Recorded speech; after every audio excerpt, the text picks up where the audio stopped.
deadly riots over the government's plan to avoid defaulting on its loans. Is that the unemployment keeps rising, and it has to keep rising just because you have an excess supply of goods, which is this is all borrowed money that our and that debt is owned by banks in other countries. Including right here at home. In the form of a convenient personal loan.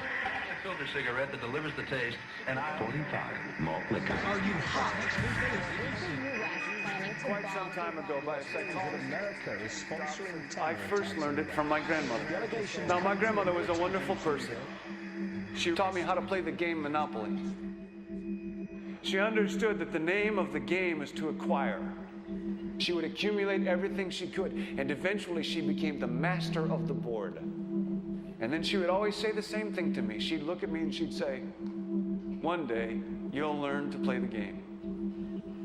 One summer, I played Monopoly almost every day, all day long. And that summer, I learned to play the game. I came to understand the only way to win is to make a total commitment to acquisition. I came to understand that money and possessions, that's the way that you keep score. And by the end of that summer, I was more ruthless than my grandmother. I was ready to bend the rules if I had to win that game.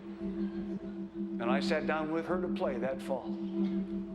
I took everything she had. I watched her give her last dollar and quit in utter defeat.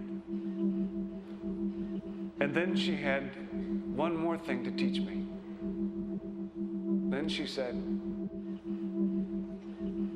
"Now it all goes back in the box." All those houses and hotels, all the railroads and utility companies, all that property and all that wonderful money. Now it all goes back in the box. None of it was really yours. You got all heated up about it for a while. But it was around a long time before you sat down at the board. And it will be here after you're gone. Players come and players go.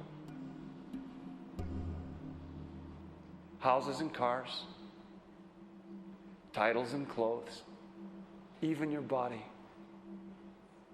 Because the fact is that everything I clutch and consume and hoard is going to go back in the box, and I'm going to lose it all.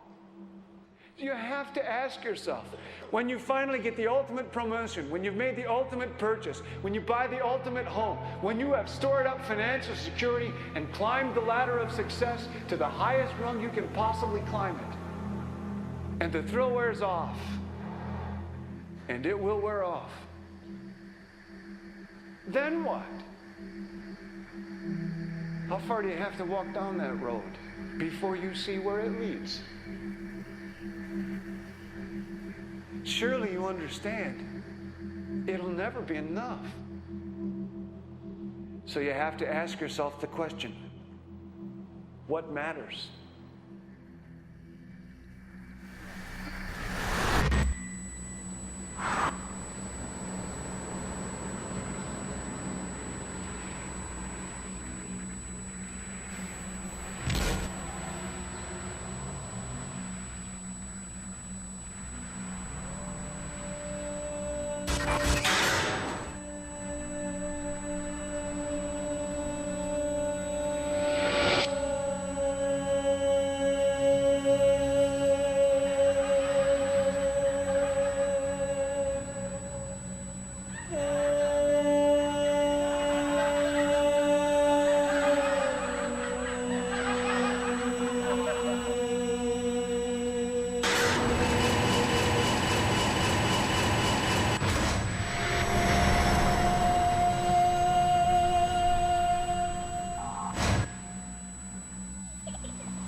was a young man growing up in New York City, I refused to pledge allegiance to the flag. Of course, I was sent to the principal's office, and he asked me, "Why don't you want to pledge allegiance? Everybody does." I said, "Everybody once believed the earth was flat, but that doesn't make it so." I explained that America owed everything it has to other cultures and other nations, and that I would rather pledge allegiance to the earth and everyone on it. Needless to say, it wasn't long before I left school entirely, and I set up a lab in my bedroom. There I began to learn about science and nature. I realized then that the universe is governed by laws, and that the human being, along with society itself, was not exempt from these laws. Then came the crash of 1929, which began what we now call the Great Depression. I found it difficult to understand why millions were out of work, homeless, starving, while all the factories were sitting there. The resources were unchanged. It was then that I realized that the rules of the economic game were inherently invalid. Shortly after came World War II, where various nations took turns systematically destroying each other. I later calculated that all the destruction and wasted resources spent on that war could have easily provided for every human need on the planet. Since that time, I have watched humanity set the stage for its own extinction. I have watched as the precious finite resources are perpetually wasted and destroyed in the name of profit and free markets. I have watched the social values of society be reduced into a base artificiality of materialism and mindless consumption. And I have watched as the monetary powers control the political structure of supposedly free societies. I'm 94 years old now, and I'm afraid my disposition is the same as it was 75 years ago. This shit's got to go.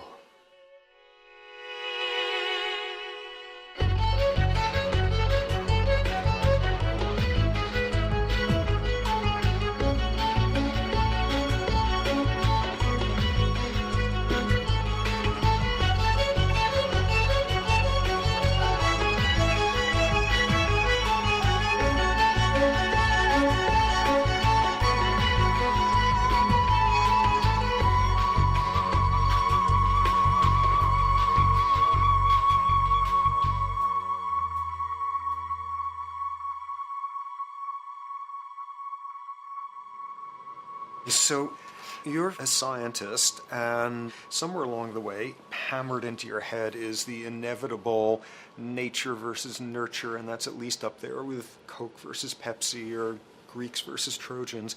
So nature versus nurture, this by now utterly oversimplifying view of where influences on how a cell deals with an energy crisis, up to what makes us who we are on the most individualistic levels of personality. And what you've got is this complete false dichotomy built around nature as deterministic. At the very bottom of all the causality of life is DNA and the code of codes and the Holy Grail, and everything is driven by it. And at the other end, a much more social science perspective, which is we are social organisms, and biology is for slime molds. Humans are free of biology, and obviously both views are nonsense. What you see instead is it is virtually impossible to understand how biology works outside the context of environment. One of the most crazy-making yet widespread and potentially dangerous notions is, oh, that behavior is genetic. Now, what does that mean? It means all sorts of subtle stuff if you sort of know modern biology, but for most people out there, what it winds up meaning is a deterministic view of life, one rooted in biology and genetics.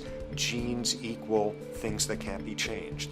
Genes equal things that are inevitable and that you might as well not waste resources trying to fix, might as well not put societal energies into trying to improve because it's inevitable, it's unchangeable. And that is sheer nonsense.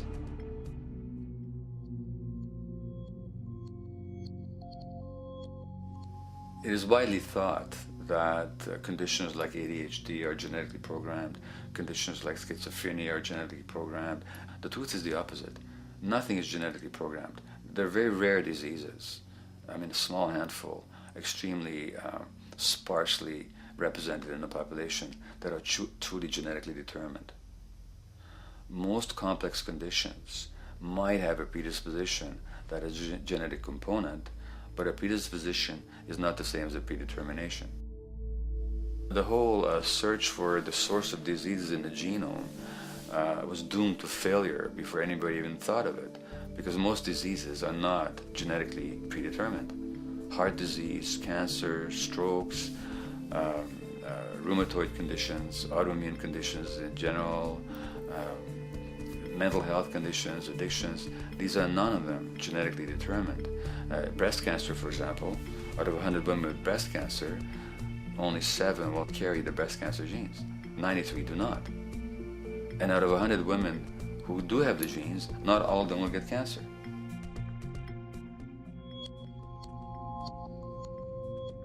Genes are not just things that make us behave in a particular way regardless of our environment. Genes give us different ways of responding to our environment. In fact, it looks as if some of the early childhood influences of a kind of child rearing affect gene expression, actually turning on and off different genes to put you on a different developmental track, which may suit the kind of world you've got to deal with.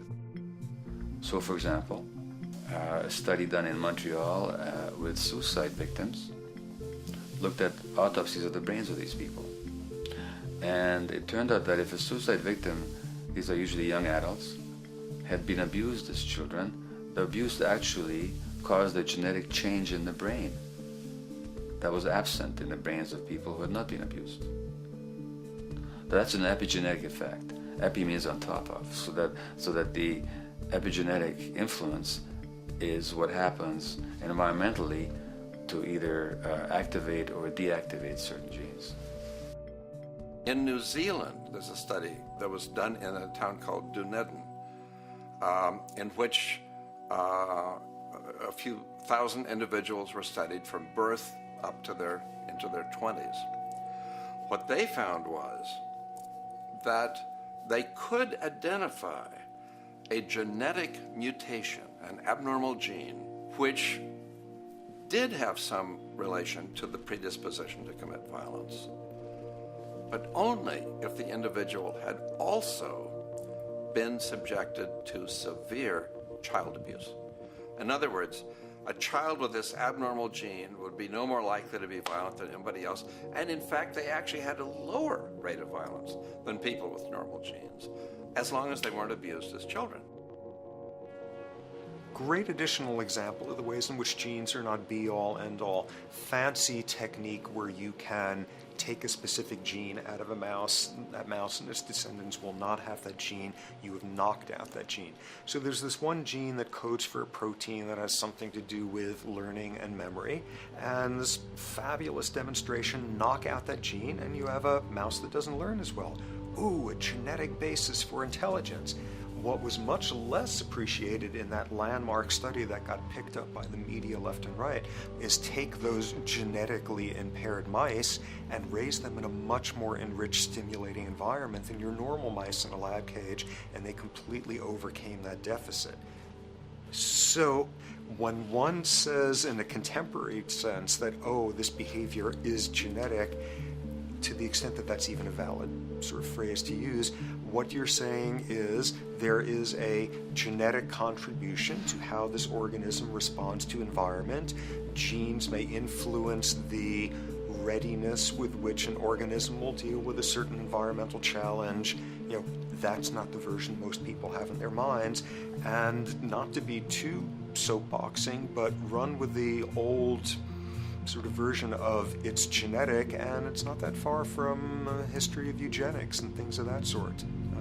It's a widespread misconception, and it's a potentially fairly dangerous one. One reason that the sort of biological explanation for violence, one reason that hypothesis is potentially dangerous, it's not just misleading, it can really do harm, is because if you believe that, you could very easily say, well, there's nothing we can do to change the predisposition people have to becoming violent. All we can do if somebody becomes violent is punish them, lock them up or execute them. But we don't need to worry about changing the social environment or the social preconditions that may lead people to become violent, because that's irrelevant. The genetic argument allows us the luxury of ignoring past and present historical and social factors. And in the words of Louis Menand, he wrote in the New Yorker, very astutely, he said, "It's all in the genes, an explanation for the way things are that does not threaten the way things are. Why should someone feel unhappy or engage in antisocial behavior when that person is living in the freest and most prosperous nation on earth? It can't be the system. There must be a flaw in the wiring somewhere," which is a good way of putting it. So the genetic argument is simply a cop-out, which allows us to ignore the social and economic and political factors that in fact underlie many troublesome behaviors.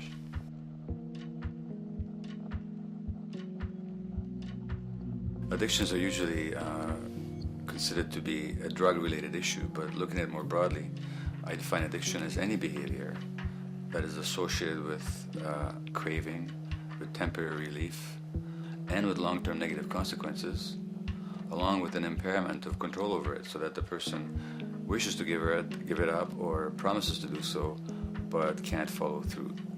And when you understand that, then you can see that there are many more addictions than simply those related to drugs. So there's workaholism, there's addiction to shopping, to the internet, to video games. There's the addiction to power. People have power, but they want more and more and more. Nothing is ever enough for them. Acquisition, corporations that must own more and more. The addiction to oil, or at least to the wealth and to the products made accessible to us by oil. Look at the negative consequences on the environment. We're destroying the very earth that we inhabit for the sake of that addiction. Now, these addictions are far more devastating in their social consequences than the cocaine or heroin habits of my downtown East Side patients. Yet they're rewarded and considered to be respectable. The tobacco company executive that shows a higher profit will get a much bigger reward. He doesn't face any negative consequences legally or otherwise. In fact, he's a respected member of the board of several other corporations. But tobacco smoke-related diseases kill 5.5 million people around the world every year. In the United States, they kill 400,000 people a year. And these people are addicted to what? To profit. To such a degree are they addicted that they're actually in denial about the impact of their activities, which is typical for addicts, is denial. And that's a respectable one. It's respectable to be addicted to profit no matter what the cost. So what is acceptable and what is respectable is a highly arbitrary phenomenon in our society. And it seems like the greater the harm, the more respectable the addiction.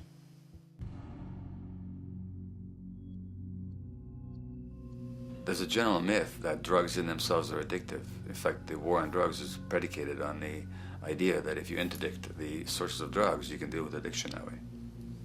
Now, if we understand addiction in a broader sense, we see that nothing in itself is addictive.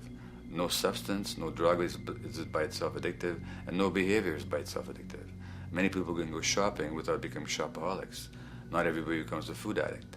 Not everyone who drinks a glass of wine becomes an alcoholic. So the real issue is what makes people susceptible, because it's the combination of a susceptible individual and the potentially addictive substance or behavior that actually then makes for full flowering of addiction. In short, it's not the drug that's addictive, it's the question of the susceptibility of the individual to being addicted to a particular substance or behavior. If we wish to understand what then makes some people susceptible, we actually have to look at their life experience. The old idea, although it's old, but it's still broadly held, that addictions are due to some genetic cause is simply scientifically untenable. What the case is actually is that certain life experiences make people susceptible. Life experiences that not only shape the person's personality and psychological needs, but also their very brains in certain ways. And that process begins in utero.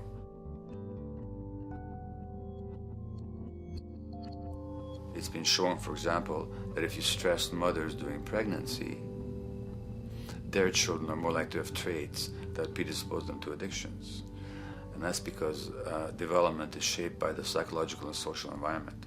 So the biology of human beings is very much affected by and programmed by their life experiences beginning in utero. Environment does not begin at birth. Environment begins as soon as you have an environment. As soon as you are a fetus, you are subject to whatever information is coming through mom's circulations, hormones, levels of nutrients. Great landmark example of this, something called the Dutch hunger winter. 1944, Nazis occupying Holland. For a bunch of reasons, they decide to take all the food and divert it to Germany. For 3 months, everybody there is starving. Tens of thousands of people starve to death. What the Dutch hunger winter effect is, if you were a second or third trimester fetus during the starvation, your body learned something very unique during that time. As it turns out, second, third trimester, something that your body is going about trying to learn about the environment is, well, how menacing of a place is it out there? How plentiful? How much nutrients am I getting by way of mom's circulation? Be a fetus who is starving during that time, and your body programs forever after to be really, really, really stingy with your sugar and fat, and what you do is you store every bit of it. Be a Dutch hunger winter fetus, and half a century later, everything else being equal, you are more likely to have high blood pressure, obesity, or metabolic syndrome. That is environment coming in a very unexpected place. You can stress animals in a laboratory when they're pregnant, and their offspring will be more likely to use cocaine and alcohol as adults. You can stress human mothers. For example, in a British study, women who are abused in pregnancy will have higher levels of the stress hormone cortisol in their placenta at birth, and their children are more likely to have conditions that predispose them to addictions by age 7 or 8. So in utero stress already prepares the ground for all kinds of mental health issues. Israeli study done prior on children born to mothers who were pregnant prior to the onset of the 1967 war. These women, of course, are very stressed, and their offspring have a higher incidence of schizophrenia than the average cohort. So there's plenty of evidence now that prenatal effects have a huge impact on the developing human being.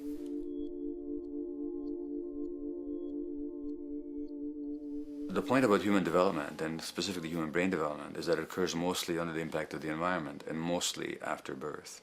Now, if you compare us to a horse, which can run on the first day of life, we see that we are very undeveloped. We can't muster that much neurological coordination, balance, muscle strength, visual acuity until a year and a half, 2 years.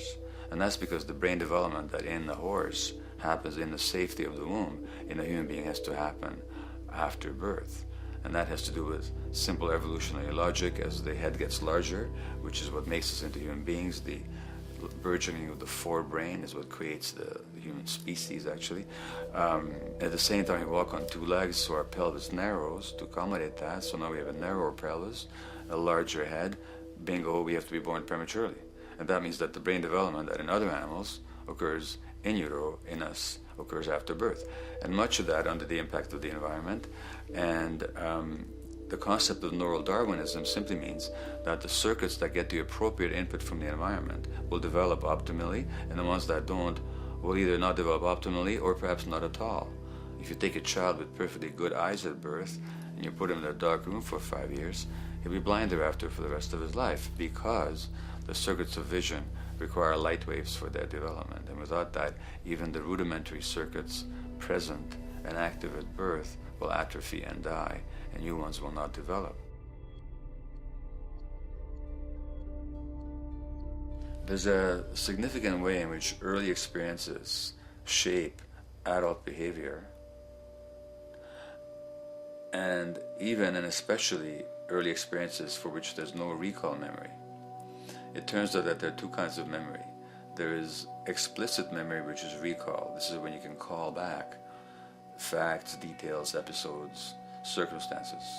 But the structure in the brain, which is called the hippocampus, which encodes recall memory, it doesn't even begin to develop fully until 1.5 years, and it's not fully developed till much later, which is why hardly anybody has any recall memory prior to 18 months. But there's another kind of memory, which is called implicit memory, which is in fact an emotional memory, where the emotional impact and the interpretation that the child makes of those emotional experiences is ingrained in the brain in the form of nerve circuits ready to fire without specific recall. So to give you a clear example, people who are adopted have a lifelong sense of rejection very often.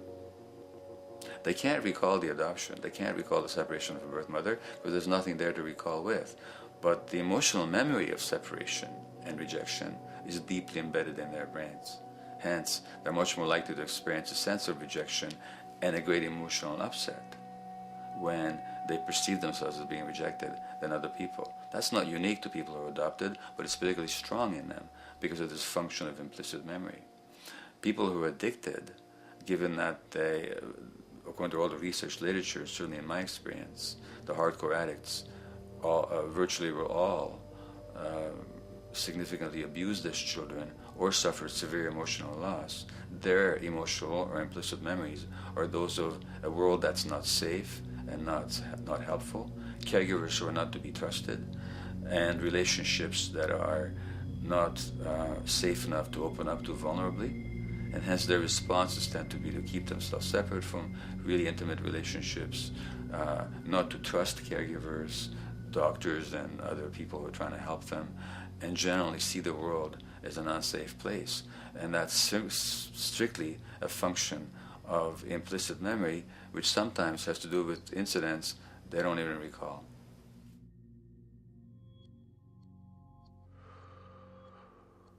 Infants who are born premature are often in incubators and various types of gadgetry and machinery for weeks and perhaps months. It's now known that if these children are touched and stroked on the back for just 10 minutes a day, that promotes their brain development. So human touch is essential for development. And in fact, infants who are never picked up will actually die. That's how much of a fundamental need being held is to human beings. In our society, there's an unfortunate tendency to tell parents not to pick up their kids, not to hold them, not to pick up babies who are crying for fear of spoiling them, or to encourage them to sleep through the night. You don't pick them up, which is just the opposite of what the child needs. And these children might go back to sleep because they give up and their brains just shut down as a way of defending against the vulnerability of being abandoned really by their parents. But their implicit memories will be that of a world that doesn't give a damn. A lot of these differences are structured very early in life. In a way, if you like, the parental experience of adversity, how tough life is or how easy it is passed on to children, whether through maternal depression or parents being bad-tempered with their kids because they've had a hard day or just being too tired at the end of the day. And these have very powerful effects, programming children's development, which we know a lot about now. But that early sensitivity isn't just an evolutionary mistake. It exists again in many different species. Even seedlings, there's an early adaptive process to the kind of environment they're growing up in. But for humans, the adaptation is to the quality of social relations. And so early life how nurturing or how much conflict, how much attention you get, is a taster of the kind of world you may be growing up in. Are you growing up in a world where you have to fight for what you can get, watch your back, fend for yourself, learn not to trust others? Or are you growing up in a society where you depend on reciprocity, mutuality, cooperation, where empathy is important, where your security depends on good relations with other people? And that needs a very different emotional and cognitive development. And that's what the early sensitivity is about. And parenting is almost, quite unconsciously, a system for passing on that experience to children of the kind of world they're in. The great British child psychiatrist D.W. Winnicott said that fundamentally two things can go wrong in childhood. One is when things happen that shouldn't happen, and then things that should happen but don't. And the first category is the traumatic and abusive and abandonment experiences of my downtown East Side patients and of many addicts. That's what shouldn't happen but did. But then there is the non-stressed, attuned, non-distracted attention of the parent that every child needs, that very often children don't get. They're not abused, they're not neglected, and they're not traumatized. But what should happen, the presence of the emotionally available, nurturing parent, just is not available to them because of the stresses in our society and the parenting environment.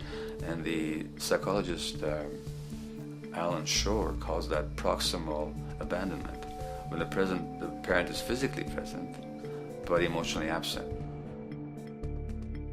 I have spent roughly the last 40 years of my life working with the most violent people our society produces, murderers, rapists, and so on, in an attempt to understand what causes this violence.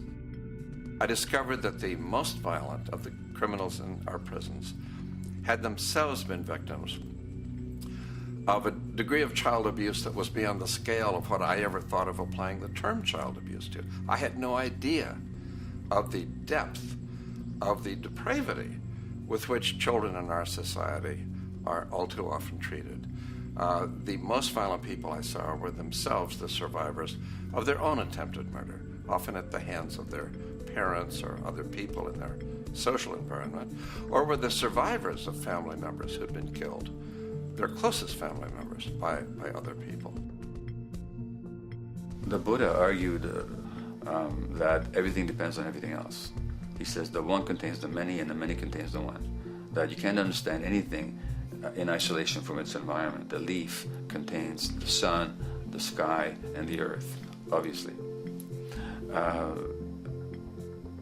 This has not been shown to be true, of course, all around, and specifically when it comes to human development. The modern scientific term for it is the biopsychosocial nature of human development, which says that the biology of human beings depends very much on their interaction with the social and psychological environment. And specifically, the psychiatrist and researcher Daniel Siegel at the University of California, Los Angeles, UCLA, has coined the phrase interpersonal neurobiology, which means to say that the way that our nervous system functions depends very much on our personal relationships. In the first place with the parenting caregivers, and in the second place with other important attachment figures in our lives, and in the third place with our entire culture. So that you can't separate the neurological functioning of a human being from the environment in which he or she grew up in and continues to exist in. And this is true throughout the life cycle. It's particularly true when you're dependent and helpless and your brain is developing, but it's true even in adults and even at the end of life.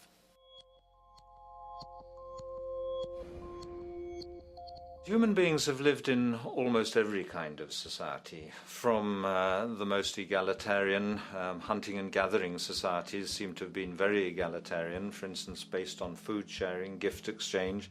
Small bands of people living predominantly off of foraging, but a little bit of hunting. Predominantly among people you have at the least known your entire life, if not surrounded by third cousins or closer, in a world in which there is a great deal of fluidity between different groups, in a world in which there is not a whole lot in terms of material culture. This is how humans have spent most of their hominid history. And no surprise, that makes for a very different world. One of the things you get as a result of that is far less violence. Organized group violence is not something that occurred at that time of human history, and that seems quite clear.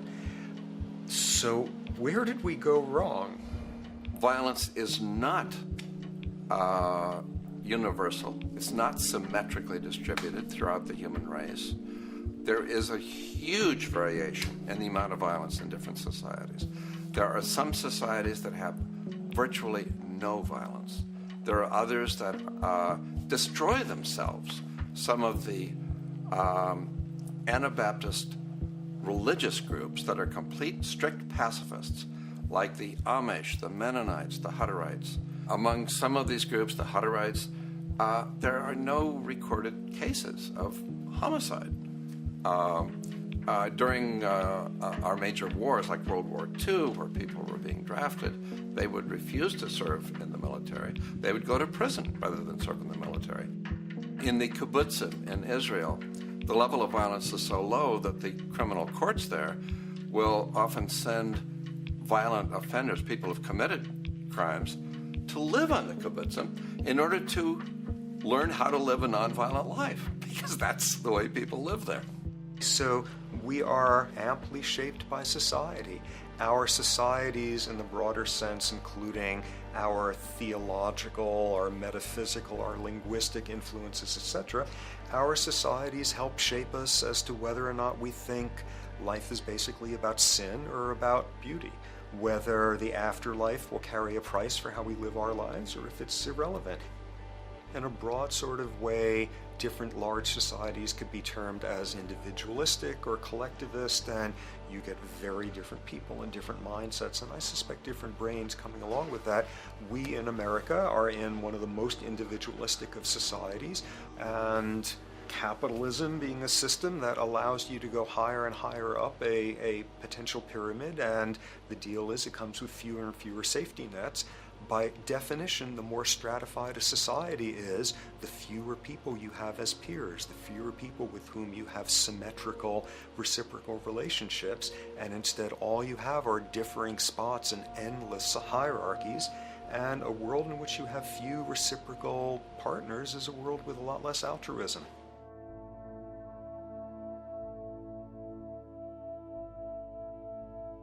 Alright, so this brings us to a total impossible juncture, which is to try to make sense in perspective of science as to what the nature is of human nature.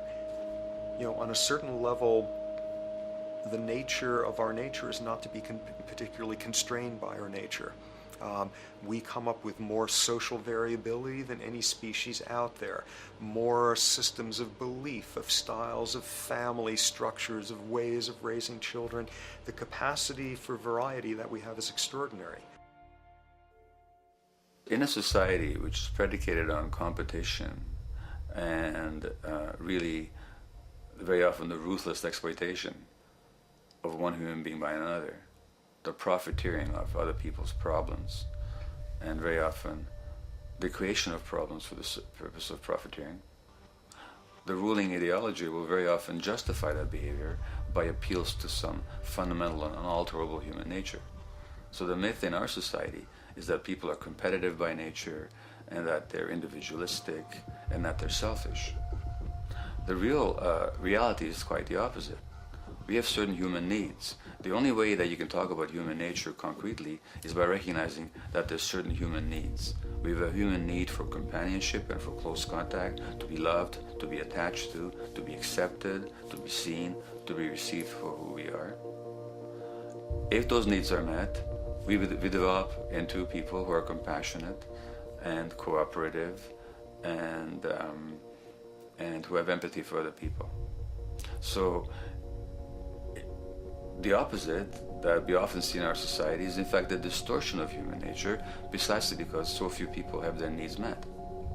So yes, you can talk about a human nature, but only in the sense of basic human needs that are instinctively evoked, or I should say certain human needs that lead to certain traits if they are met, and a different set of traits if they're denied.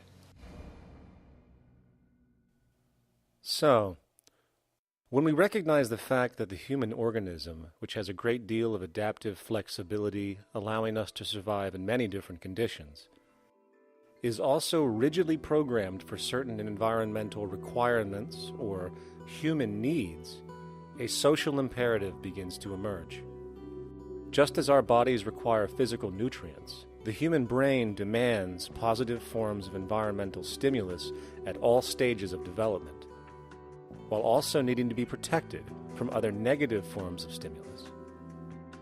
And if things that should happen do not, or if things that shouldn't happen do, it is now apparent that the door can be opened for not only a cascade of mental and physical diseases, but many detrimental human behaviors as well. So as we turn our perspective now outward and take account for the state of affairs today, we must ask the question, is the condition we have created in the modern world actually supporting our health? Is the bedrock of our socioeconomic system acting as a positive force for human and social development and progress? Or is the foundational gravitation of our society actually going against the core evolutionary requirements needed to create and maintain our personal and social well-being?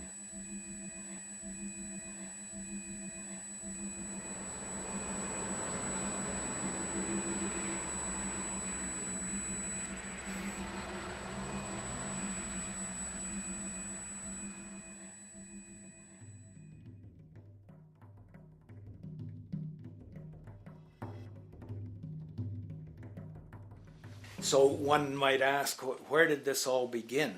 What we have today, really a world in a state of cumulative collapse.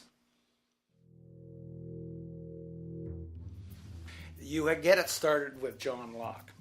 And John Locke introduces property, and he has three provisos for just private right and property. And the three provisos are that there must be enough left over for others, and that you must not let it spoil, and that you, most of all, must mix your labor with it. It seems justified. You mix your labor with the world, then you're entitled to the product, and as long as there's enough left over for others, and as long as it doesn't spoil, you don't allow anything to go to waste, that's okay. Well, he spends a long time of his famous treatise of government, and it's since been the canonical text for economic and political and legal understanding. Is still a classic text of study. Well, what he did is, after he gives the provisos, and you're almost thinking at the time whether you're for private property or not, he's given a very good and plausible and powerful defense of private property here. Well, he drops them. He drops them like that, right in one sentence. He says, well, once the introduction of money came in by men's tacit consent, then it became, and he doesn't say all the provisos are canceled, erased, but that's what happens. So now we have not product and your property earned by your own labor. Oh no, money buys labor now. There's no longer consideration of whether there's enough left over for others. There's no longer consideration of whether it spoils, because he says, well, money's like silver and gold can't spoil, therefore monies can't be responsible for waste, which is ridiculous. We're not talking about money and silver, we're talking about what its effects are. It's one non sequitur after another. Just the most startling logical legerdemain that he gets away with here. But it fits the interests of capital owners. Then Adam Smith comes along, and what he adds is the religion to this. Locke started with God made it all this way. This is God's right. And now we get also with Smith coming along and says it's not only God's, I mean, he's not saying this, but this is what's happening philosophically in principle. He's saying it's not only a question of private property, that's all now presupposed as given.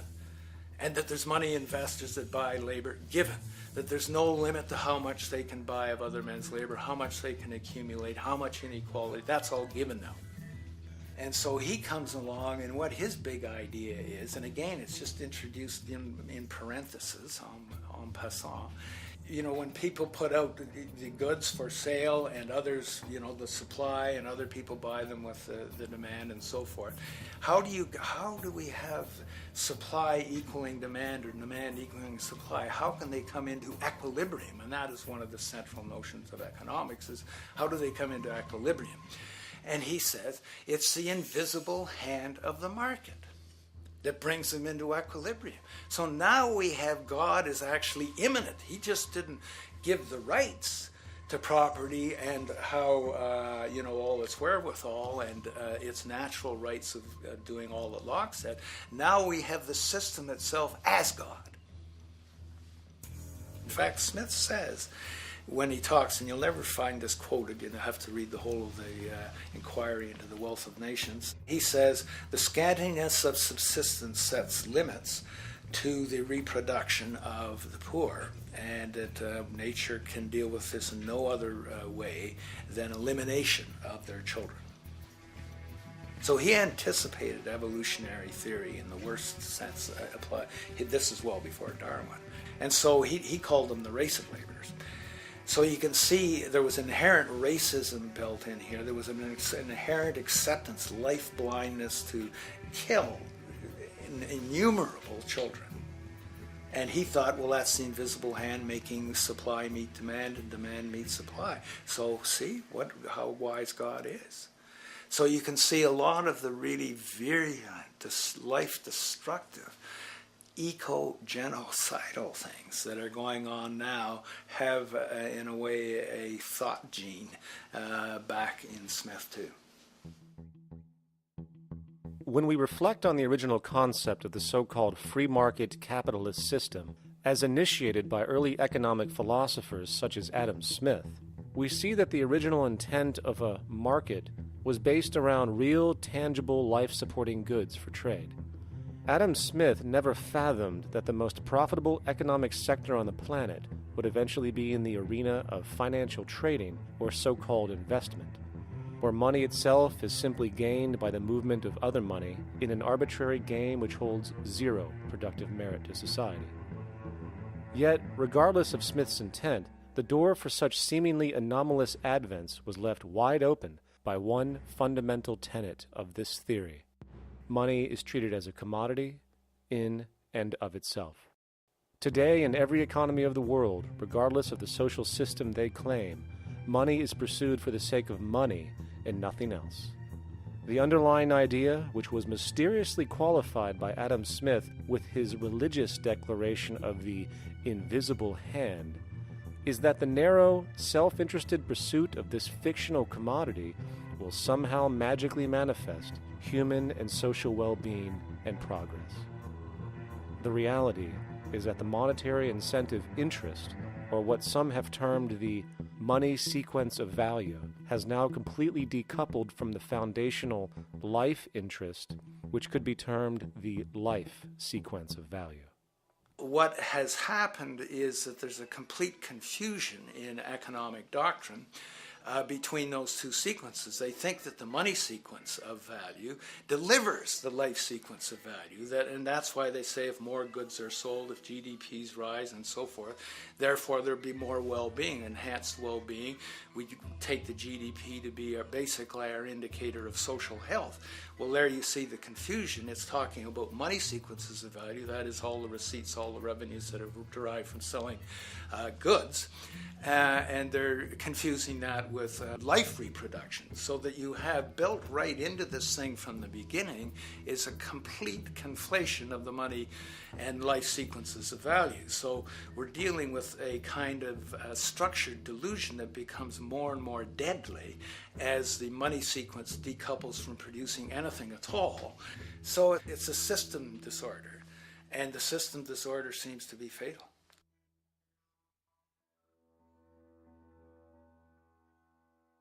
In society today, you seldom hear anyone speak of the progress of their country or society in terms of their physical well-being, state of happiness, trust, or social stability.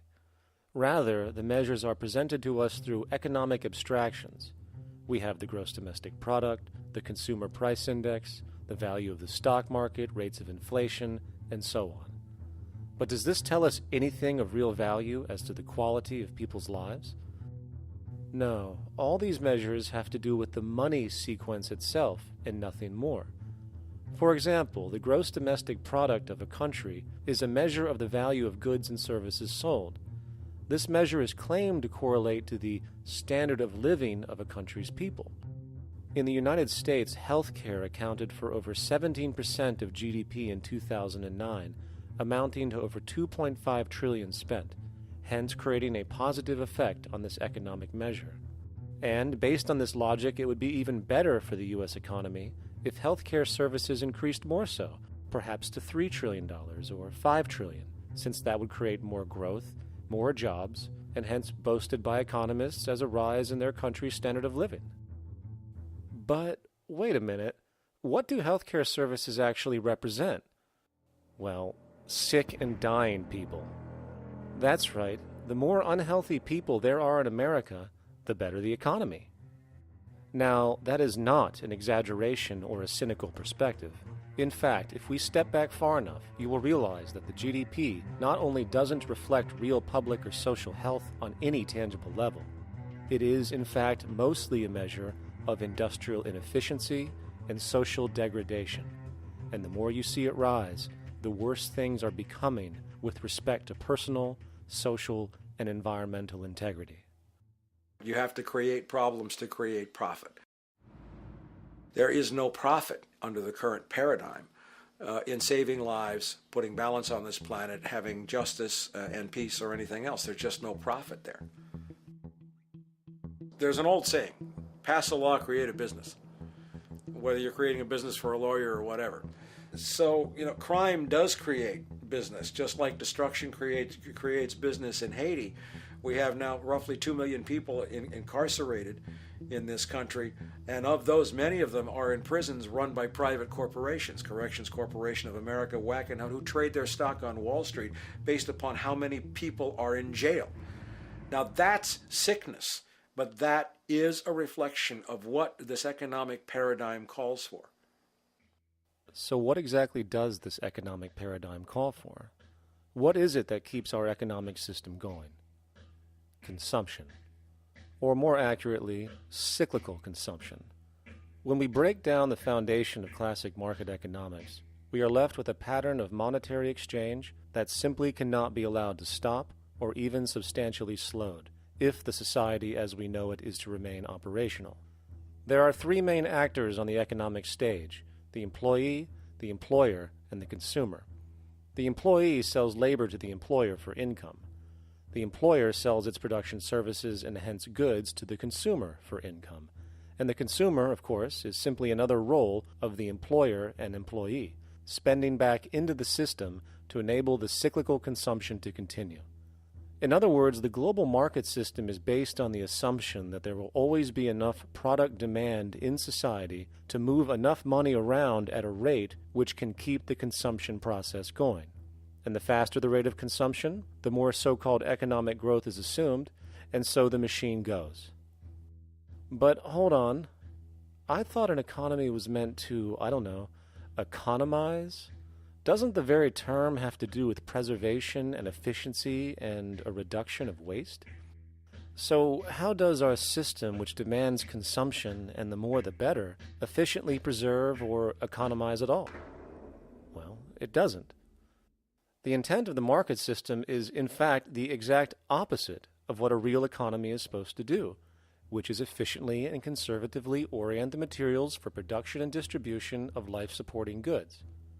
We live on a finite planet with finite resources, where, for example, the oil we utilize took millions of years to develop, where the minerals we use took billions of years to develop. So, having a system that deliberately promotes the acceleration of consumption for the sake of so-called economic growth is pure ecocidal insanity. Absence of waste, that's what efficiency is. Absence of waste. This system is more wasteful than all the other existing systems in the history of the planet. Every level of life organization and life system is in a state of crisis and challenge and decay or collapse. No peer-reviewed journal in the last 30 years will tell you anything different. That is that every life system is in decline, as well as social programs, as well as our water access. Try to name any means of life that isn't threatened and in danger. You can't. There really isn't one, and that's very, very despairing. But we haven't even figured out the causal mechanism. We don't want to face the causal mechanism. We just want to go on, that's what insanity is, where you keep doing the same thing over and over again, though it clearly doesn't work. So you're really dealing with not an economic system, but I would go so far as to say an anti-economic system.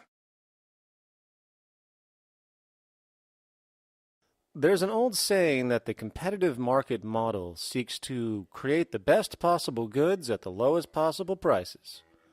This statement is essentially the incentive concept which justifies market competition based on the assumption that the result is the production of higher quality goods. If I was going to build myself a table from scratch, I would naturally build it out of the best, most durable materials possible, right? With the intent for it to last as long as possible. Why would I want to make something poor, knowing I would have to eventually do it again and expend more materials and more energy? Well, as rational as that may seem in the physical world, when it comes to the market world, it is not only explicitly irrational, it is not even an option. It is technically impossible to produce the best of anything if a company is to maintain a competitive edge and hence remain affordable to the consumer. Literally everything created and set for sale in the global economy is immediately inferior the moment it is produced, for it is a mathematical impossibility to make the most scientifically advanced, efficient, and strategically sustainable products.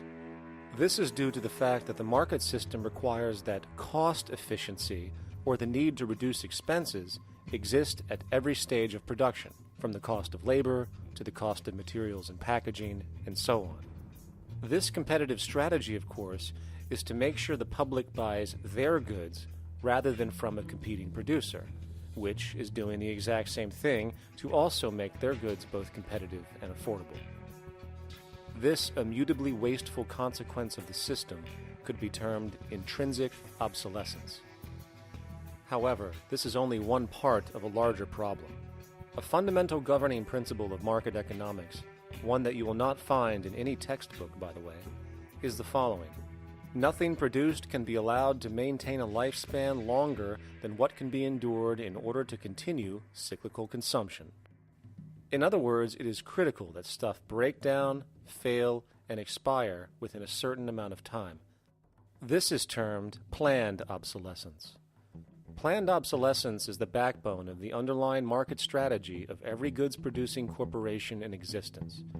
While very few, of course, would admit to such a strategy outright, what they do is mask it within the intrinsic obsolescence phenomenon just discussed, while often ignoring or even suppressing new advents in technology which might create a more sustainable, durable good.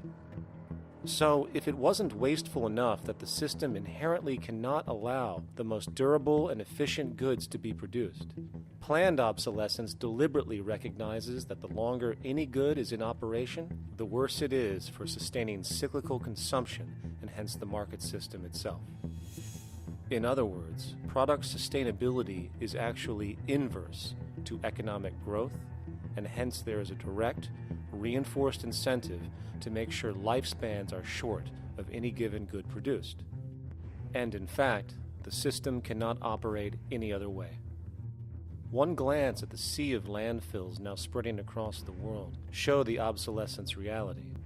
There are now billions of cheaply made cell phones, computers, and other technology, each full of precious, difficult-to-mine materials such as gold, coltan, copper, now rotting in vast piles, usually due to the mere malfunction or obsolescence of small parts, which, in a conservative society, could likely be fixed or updated, and the life of the good extended. Unfortunately, as efficient as that may seem in our physical reality, living on a finite planet with finite resources, it is explicitly inefficient with respect to the market. To put it into a phrase, efficiency, sustainability, and preservation are the enemies of our economic system. Likewise, just as physical goods need to be constantly produced and reproduced, regardless of their environmental impact, the service industry operates with an equal rationale. The fact is, there is no monetary benefit to resolving any problems which are currently being serviced. At the end of the day, the last thing the medical establishment really wants is the curing of diseases such as cancer, which would eliminate countless jobs and trillions in revenue. And since we're on the subject, crime and terrorism in this system are good. Well, at least economically, for it is employing police, generating high-value commodities for security, not to mention the value of prisons that are privately owned for profit. And how about war? The war industry in America is a huge driver of GDP, one of the most profitable industries, producing weapons of death and destruction. The favorite game of this industry is to blow things up and then go and rebuild them for profit. We saw this with the windfall billion-dollar contracts made from the Iraq War. The bottom line is that socially negative attributes of society have become positively rewarded ventures for industry, and any interest in problem resolution or environmental sustainability and conservation is intrinsically counter to economic sustainability. And this is why, every time you see the GDP rise in any country, you are witnessing an increase in necessity, whether real or contrived. And by definition, a necessity is rooted in inefficiency. Hence, increased necessity means increased inefficiency.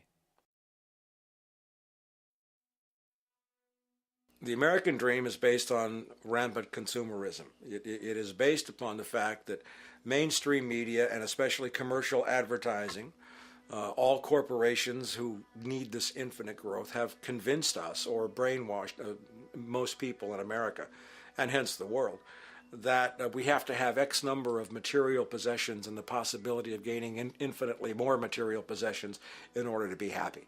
That's just not true.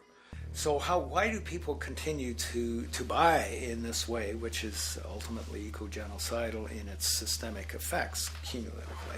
And it just is classical operant conditioning. You simply put inputs of conditioning into the organism, and you have outputs of desired behaviors or goals or objectives. And it has all the resources of technology. And they boast about how they get into the minds of infants. What they hear is already making them conditioned to the brand. Then you see, well, that's how people have been such fools, in a way they've been taught to be fools. It's a value system disorder. You know, if there is any testament to the plasticity of the human mind, if there is any proof to how malleable human thought is and how easily conditioned and guided people can become based on the nature of their environmental stimulus and what it reinforces, the world of commercial advertising is the proof. You have to stand in awe at the level of brainwashing where these programmed robots known as consumers wander the landscape only to walk into a store and spend, say, $4,000 on a handbag that likely costs $10 to make in a sweatshop overseas, only for the brand status it supposedly represents in the culture. Or perhaps the ancient communal traditions which increased trust and cohesiveness in society, which have now been hijacked by acquisitive, materialistic values, where now annually we exchange useless crap a few times a year.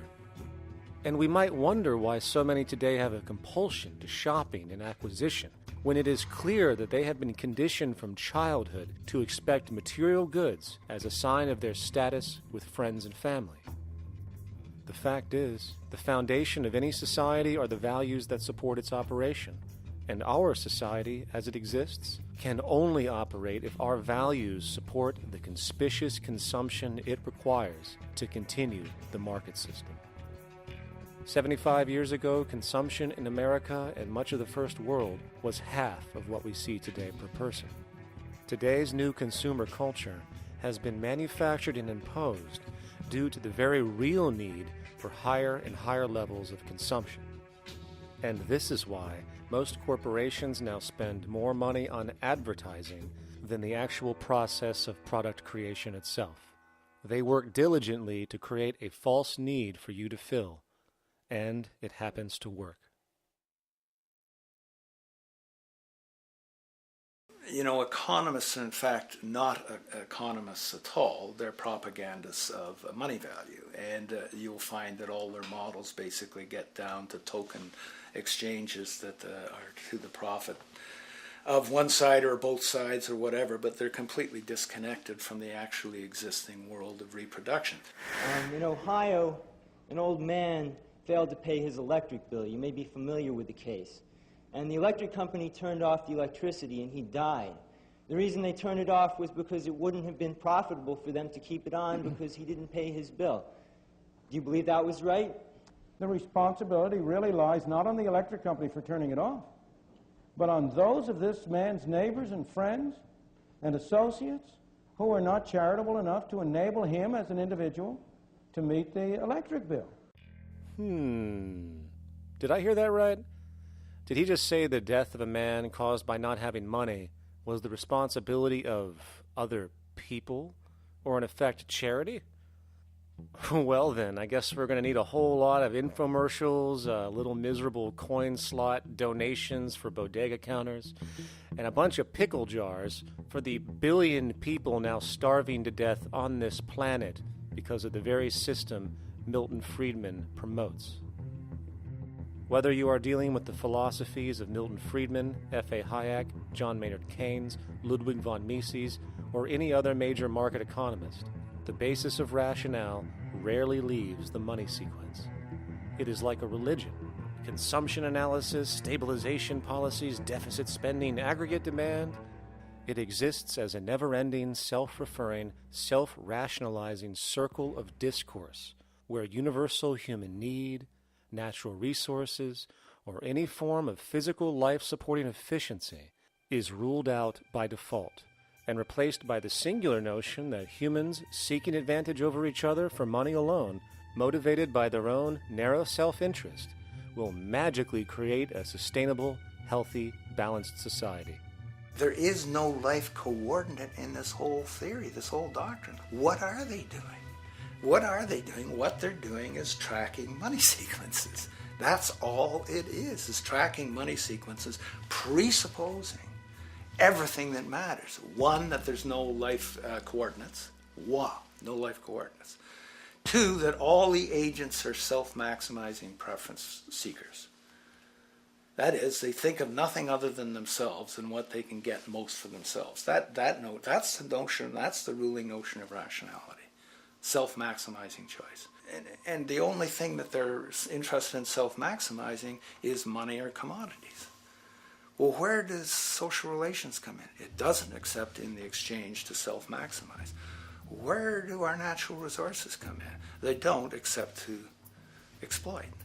Where does the family come in as being able to survive? It doesn't.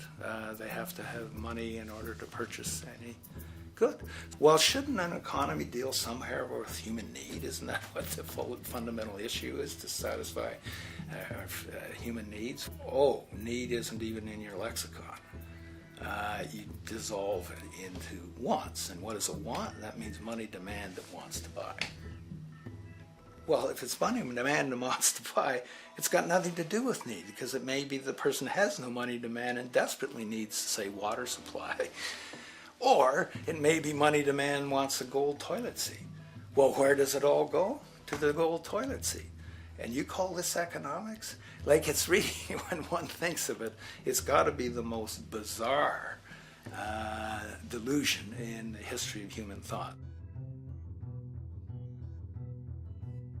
Now, so far we have focused on the market system, but this system is actually only one half of the global economic paradigm. The other half is the monetary system. While the market system deals with the interaction of people gaming for profit across the spectrum of labor, production, and distribution, the monetary system is an underlying set of policies set by financial institutions which create conditions for the market system, among other things. It includes terms we often hear, such as interest rates, loans, debt, the money supply, inflation, etc. And while you might want to pull your hair out listening to the gibberish coming from the monetary economists, modest preemptive actions can obviate the need of more drastic actions at a later date. The nature and effect of this system is actually quite simple. Our economy has, or the global economy has, three basic things that govern it. One is fractional reserve banking, banks printing money out of nothing. It's also based upon compound interest. When you borrow money, you have to pay back more than you borrowed, which means that you, in effect, create money out of thin air, again, which has to be serviced by creating still more money. We live in an infinite growth paradigm. The economic paradigm we live in now is a Ponzi scheme. It's nothing grows forever. It's not possible. As a great psychologist James Hillman wrote, the only thing that grows in a human body after a certain age is cancer. It's not just the amount of money that has to keep growing, it's the amount of consumers. Consumers to borrow money at interest to generate more money, and obviously that's not possible on a finite planet. People are basically vehicles to just create money, which must create more money to keep the whole thing from falling apart, which is what's happening right now. There are really only two things anyone needs to know about the monetary system. 1. All money is created out of debt. Money is monetized debt, whether it materialized from treasury bonds, home loan contracts, or credit cards. In other words, if all outstanding debt was to be repaid right now, there would not be $1 in circulation. And 2, interest is charged on virtually all loans made, and the money needed to pay back this interest does not exist in the money supply outright. Only the principal is created by the loans, and the principal is the money supply. So, if all this debt was to be repaid right now, not only would there not be $1 left in circulation, there would also be a gigantic amount of money owed that is literally impossible to pay back, for it does not exist. The consequence of all of this is that two things are inevitable: inflation and bankruptcy. As far as inflation, this can be seen as an historical trend in virtually every country today, and easily tied to its cause, which is the perpetual increase of the money supply, which is required to cover the interest charges and keep the system going. As far as bankruptcy, it comes in the form of debt collapse. This collapse will inevitably occur with a person, a business, or a country, and typically happens when the interest payments are no longer possible to make. But there is a bright side to all of this. Well, at least in terms of the market system, because debt creates pressure. Debt creates wage slaves. A person in debt is much more likely to take a low wage than a person who isn't, hence becoming a cheap commodity. So it's great for the corporations to have a pool of people that have no financial mobility. But hey, that same train of thought also goes for entire countries. The World Bank and the International Monetary Fund, which mostly serve as proxies for transnational corporate interests, give gigantic loans to troubled countries at very high interest rates. And then, once the countries are deeply in the hole and can't pay, austerity measures are applied, the corporations swoop in, set up sweatshops, and take their natural resources. Now that's market efficiency. But wait, there's more. You see, there's this unique hybrid of the monetary and market system called the stock market, which rather than, actually produce anything real, they just buy and sell money itself. And when it comes to debt, you know what they do? That's right, they trade it. They actually buy and sell debt for profit, from credit default swaps and collateralized debt obligations for consumer debt, to complex derivative schemes used to mask the debt of entire countries, such as the collusion of investment bank Goldman Sachs in Greece, which nearly collapsed the entire European economy. So when it comes to the stock market and Wall Street, we have an entirely new level of insanity born out of the money sequence of value. All you need to know about markets was written in an editorial in the Wall Street Journal a couple of years ago. It was called Lessons of the Brain-Damaged Investor. And in this editorial, they explain why people with slight brain damage do better as investors than people with normal brain functionality. Why? Because the slightly brain-damaged person has no empathy. And that's the key. If you don't have any empathy, you do well as an investor. And so Wall Street breeds people who have no empathy to go in there and to make decisions and make trades that they have no compunction about and no thought whatsoever as to what they're doing might affect their fellow human being. So they breed these robots these people who have no souls. And since they don't even want to pay these people anymore, they're now breeding robots, real algorithmic traders.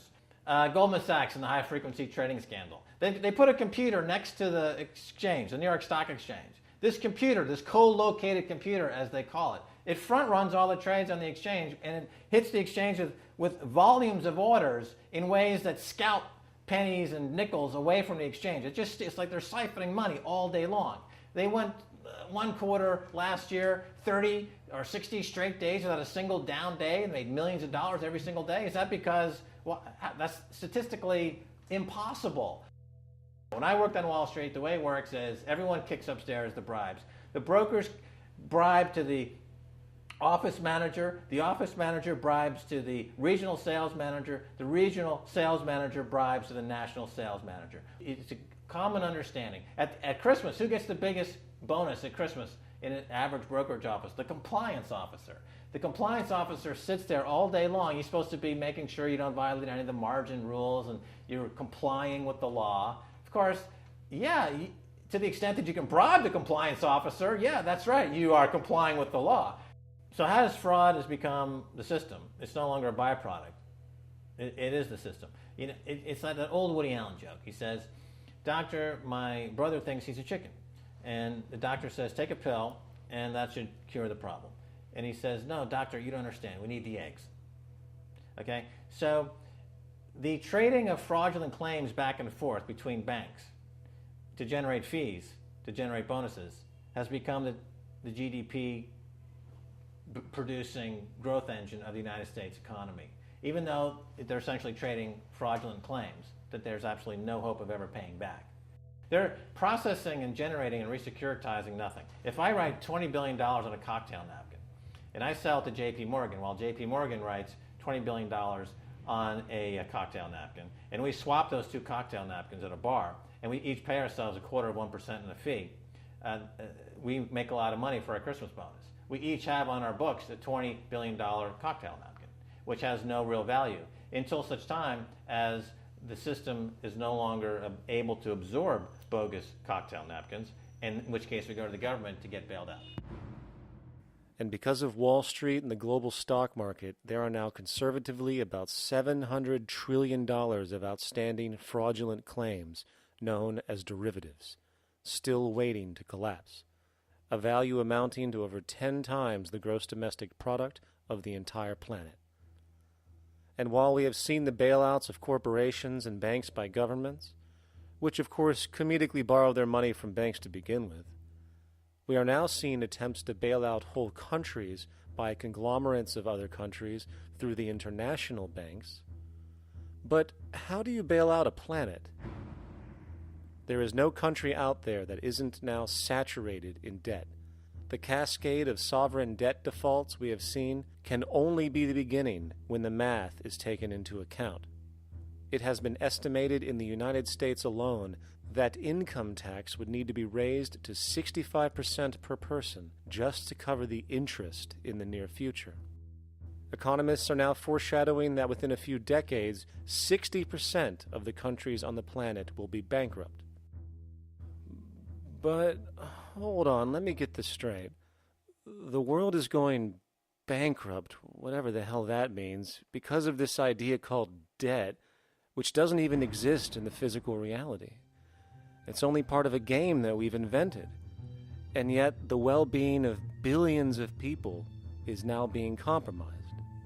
Extreme layoffs, tent cities, accelerating poverty, austerity measures imposed, schools shutting down, child hunger, and other levels of familial deprivation, all because of this elaborate fiction. What are we, fucking stupid? Hey, Mars, my man. Help a brother out, huh? Grow up, kid.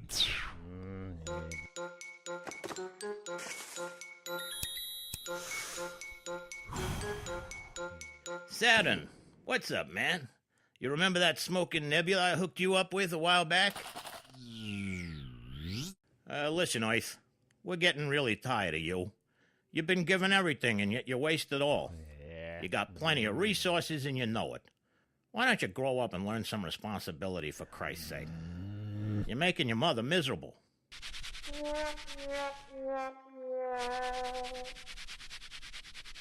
You're on your own, pal. Yeah, whatever.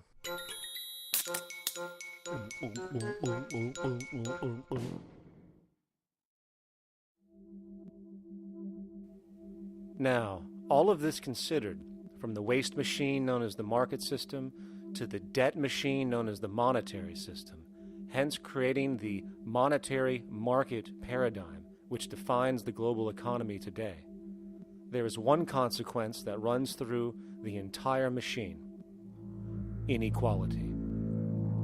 Whether it is the market system which creates a natural gravitation towards monopoly and power consolidation, while also generating pockets of wealthy industries that tower over others regardless of utility, such as the fact that top hedge fund managers on Wall Street now take home over $300 million a year for contributing literally nothing, while a scientist looking for a cure for a disease trying to help humanity might make $60,000 a year if they're lucky.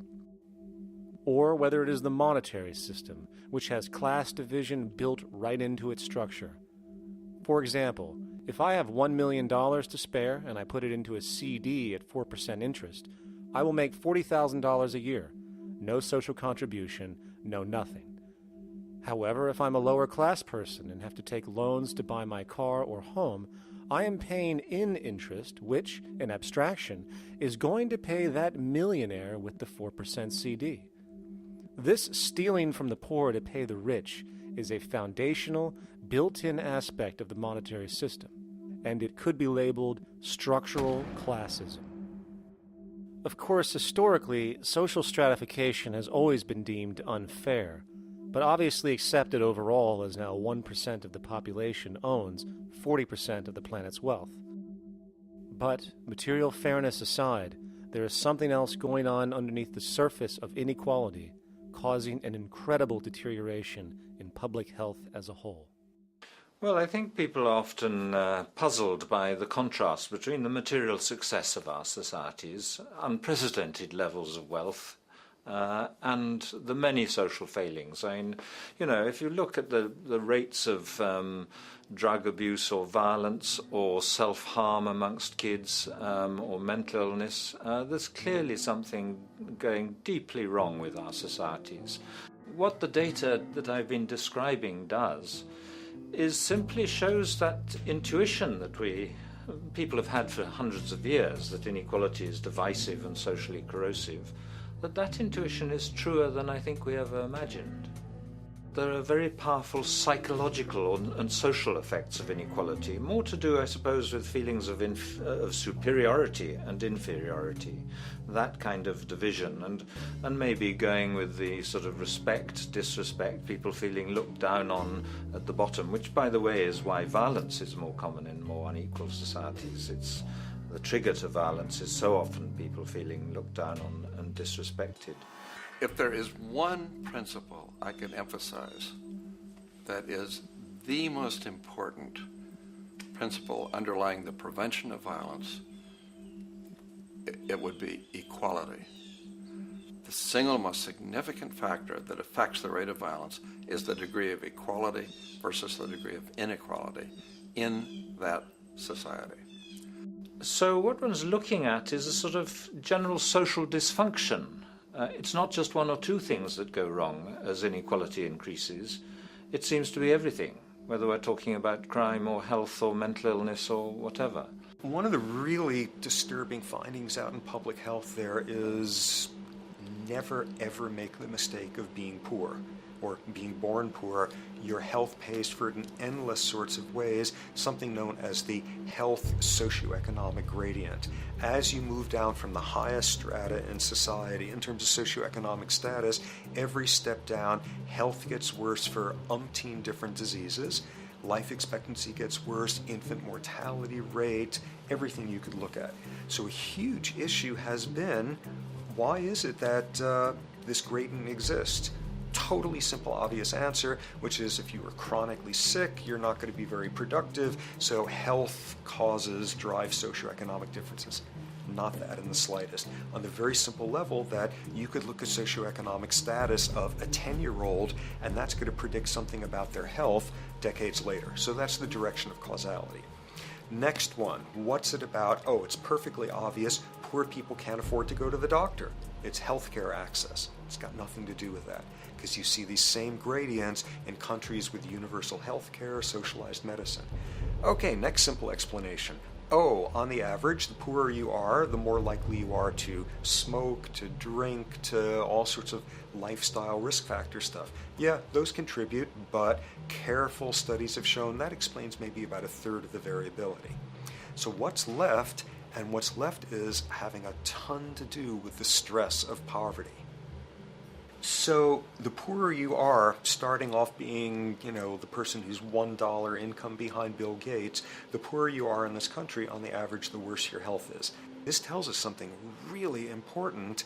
The health connection with poverty, it's not about being poor, it's about feeling poor. Increasingly, we recognize that chronic stress is an important influence on health, but the most important sources of stress are the quality of social relations. And if there is anything that lowers the quality of social relations, it is the socioeconomic stratification of society. What science has now shown is that regardless of material wealth, the stress of simply living in a stratified society leads to a vast spectrum of public health problems. And the greater the inequality, the worse they become. Life expectancy, longer in more equal countries. Drug abuse, less in more equal countries. Mental illness, less in more equal countries. Social capital, meaning the ability of people to trust each other, naturally greater in more equal countries. Educational scores, higher in more equal countries.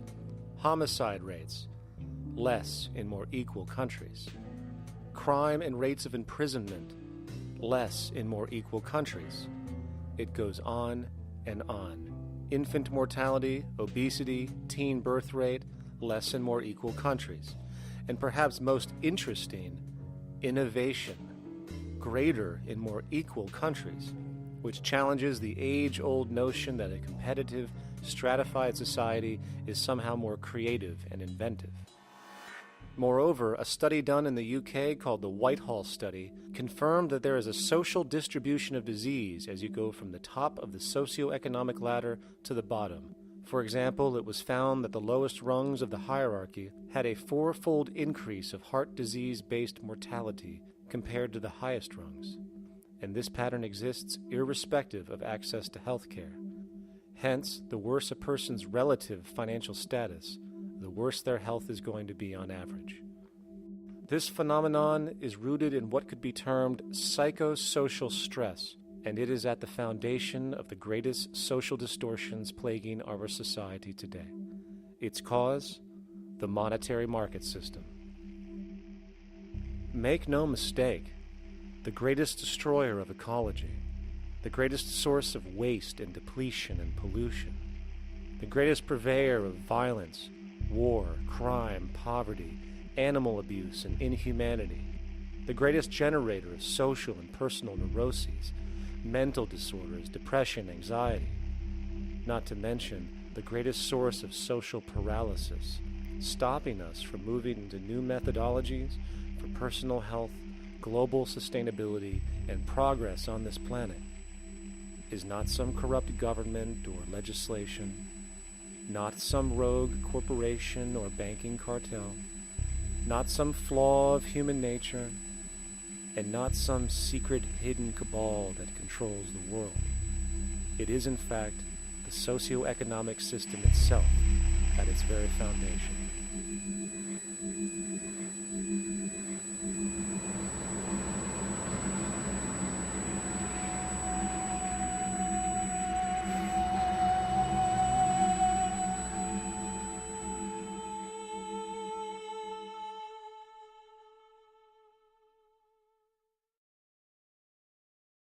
Let's imagine for a moment we had the option to redesign human civilization from the ground up. What if, hypothetically speaking, we discovered an exact replica of the planet Earth, and the only difference between this new planet and our current one is that human evolution had not occurred. It was an open palette. No countries, no cities, no pollution, no Republicans, just a pristine, open environment. So, what would we do? Well, first we need a goal, right? And it's safe to say that goal would be to survive. And not to just survive, but to do so in an optimized, healthy, prosperous way. Most people indeed desire to live, and they would prefer to do so without suffering. Therefore, the basis of this civilization needs to be as supportive and hence sustainable for human life as possible, taking into account the material needs of all the world's people while trying to remove anything that could hurt us in the long run. That goal of, say, maximum sustainability understood, the next question regards our method. What kind of approach do we take? Well, let's see. Last I checked, politics was the method of social operation on Earth.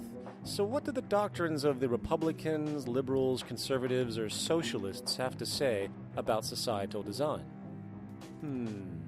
Not a damn thing. Okay, then what about religion? Surely the great creator had to have left some blueprint somewhere. No, nothing I can find. Okay then, so what's left? It appears something called science. Science is unique in that its methods demand not only that the ideas proposed be tested and replicated, but everything science comes up with is also inherently falsifiable. In other words, unlike religion and politics, science has no ego, and everything it suggests accepts the possibility of being proven wrong eventually. It holds on to nothing and evolves constantly. Well, that sounds natural enough to me. So then, based on the current state of scientific knowledge in the early 21st century, along with our goal of maximum sustainability for the human population, how do we begin the actual process of construction? Well, the first question to ask, what do we need to survive? The answer, of course, are planetary resources. Whether it is the water we drink, the energy we use, the raw materials we utilize to create tools and shelter, the planet hosts an inventory of resources, many of which are demanded for our survival. So, given that reality, it then becomes critical to figure out what we have and where it is. This means we need to conduct a survey. We simply locate and identify every physical resource on the planet we can, along with the amount available at each location, from the deposits of copper to the most potent locations for wind farms to produce energy, to the natural freshwater springs, to an assessment of the amount of fish in the ocean, to the most prime arable land for food cultivation, etc. But since we humans are going to be consuming these resources over time, we then realize that not only do we need to locate and identify, we also need to track. We need to make sure we don't run out of any of this stuff. That would be bad. And this means not only tracking our rates of use, but the rates of earthly regeneration as well, such as how long it takes for, say, a tree to grow or a spring to replenish. This is called dynamic equilibrium. In other words, if we use up trees faster than they can be grown back, we have a serious problem, for it is unsustainable. So then, how do we track this inventory, especially when we recognize that all of this stuff is scattered everywhere?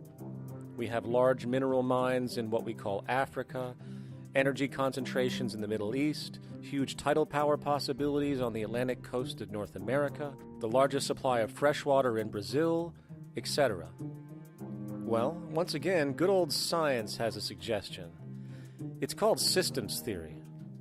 Systems theory recognizes that the fabric of the natural world, from human biology to the earthly biosphere to the gravitational pull of the solar system itself, is one huge synergistically connected system, fully interlinked. Just as human cells connect to form our organs, and the organs connect to form our bodies, and since our bodies cannot live without the earthly resources of food, air, and water, we are intrinsically connected to the earth, and so on. So, as nature suggests, we take all of this inventory and tracking data and create a system to manage it. a global resource management system, in fact, to account for every relevant resource on the planet. There is simply no logical alternative if our goal as a species is survival in the long run. We have to keep track as a whole. That understood, we can now consider production. How do we use all this stuff? What will our process of production be, and what do we need to consider to make sure it is as optimized as possible to maximize our sustainability? Well, the first thing that jumps right out at us is the fact that we need to constantly try and preserve. The planet's resources are essentially finite, so it is important that we be strategic. Strategic preservation is key. The second thing we recognize is that some resources are really not as good as others in their performance. In fact, some of this stuff, when put into use, has a terrible effect on the environment, which invariably hinders our own health. For example, oil and fossil fuels, no matter how you cut it, release some pretty destructive agents into the environment. Therefore, it is critical we do our best to use such things only when we really have to, if at all. Fortunately for us, we see a ton of solar, wind, tidal, wave, heat differential, and geothermal possibilities for energy production, so we can strategize objectively about what we use and where to avoid what could be called negative retroactions, or anything that results from production or use that damages the environment and hence ourselves. We will call this strategic safety to couple in with our strategic preservation. But production strategies do not stop there. We are going to need an efficiency strategy for the actual mechanics of production itself. And what we find is that there are roughly 3 specific protocols we must adhere to. 1. Every good we produce must be designed to last as long as possible. Naturally, the more things break down, the more resources we are going to need to replace them, and the more waste produced. 2. When things do break down or are no longer usable for whatever reason, it is critical that we harvest or recycle as much as we possibly can. So the production design must take this into account directly at the very earliest stages.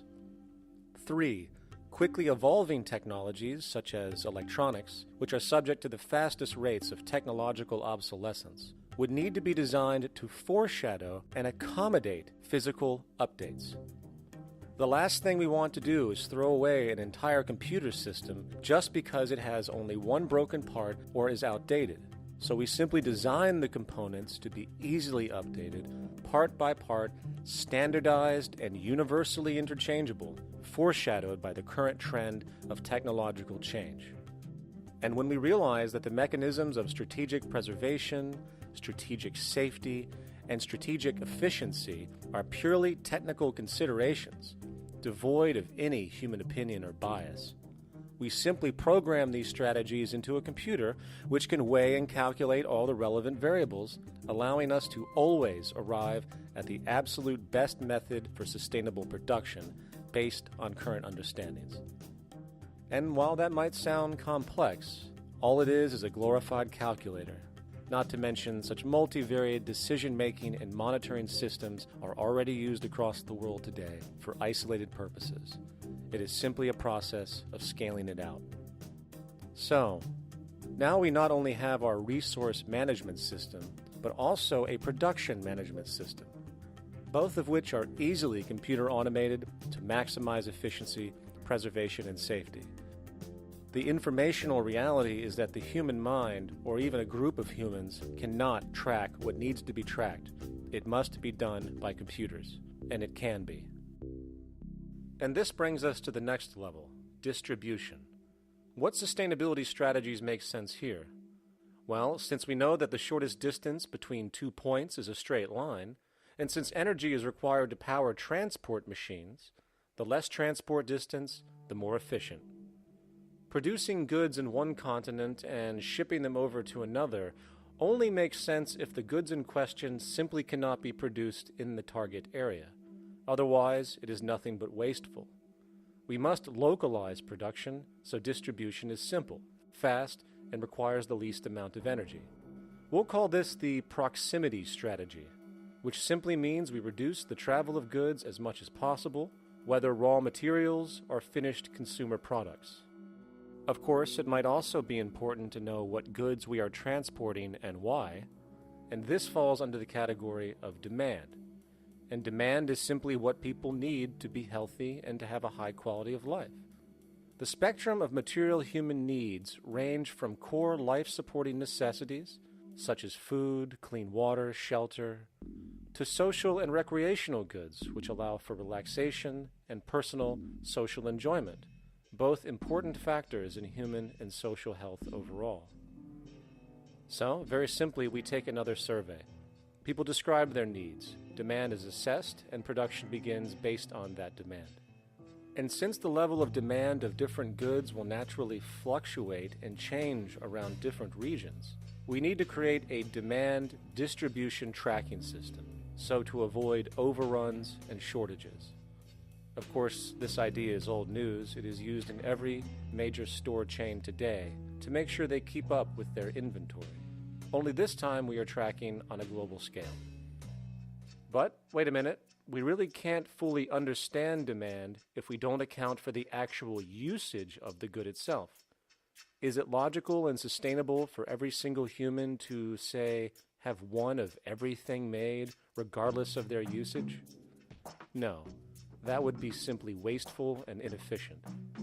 If a person has a need for a good, but that need is only for, say, 45 minutes a day on average, it would be much more efficient if that good was made available to them and to others when needed. Many forget that it isn't the good that they want, it is the purpose of that good. When we realize that the good itself is only as important as its utility, we see that external restriction, or what we might call today ownership, is extremely wasteful and environmentally illogical in a fundamental economic sense. So, we need to devise a strategy called strategic access.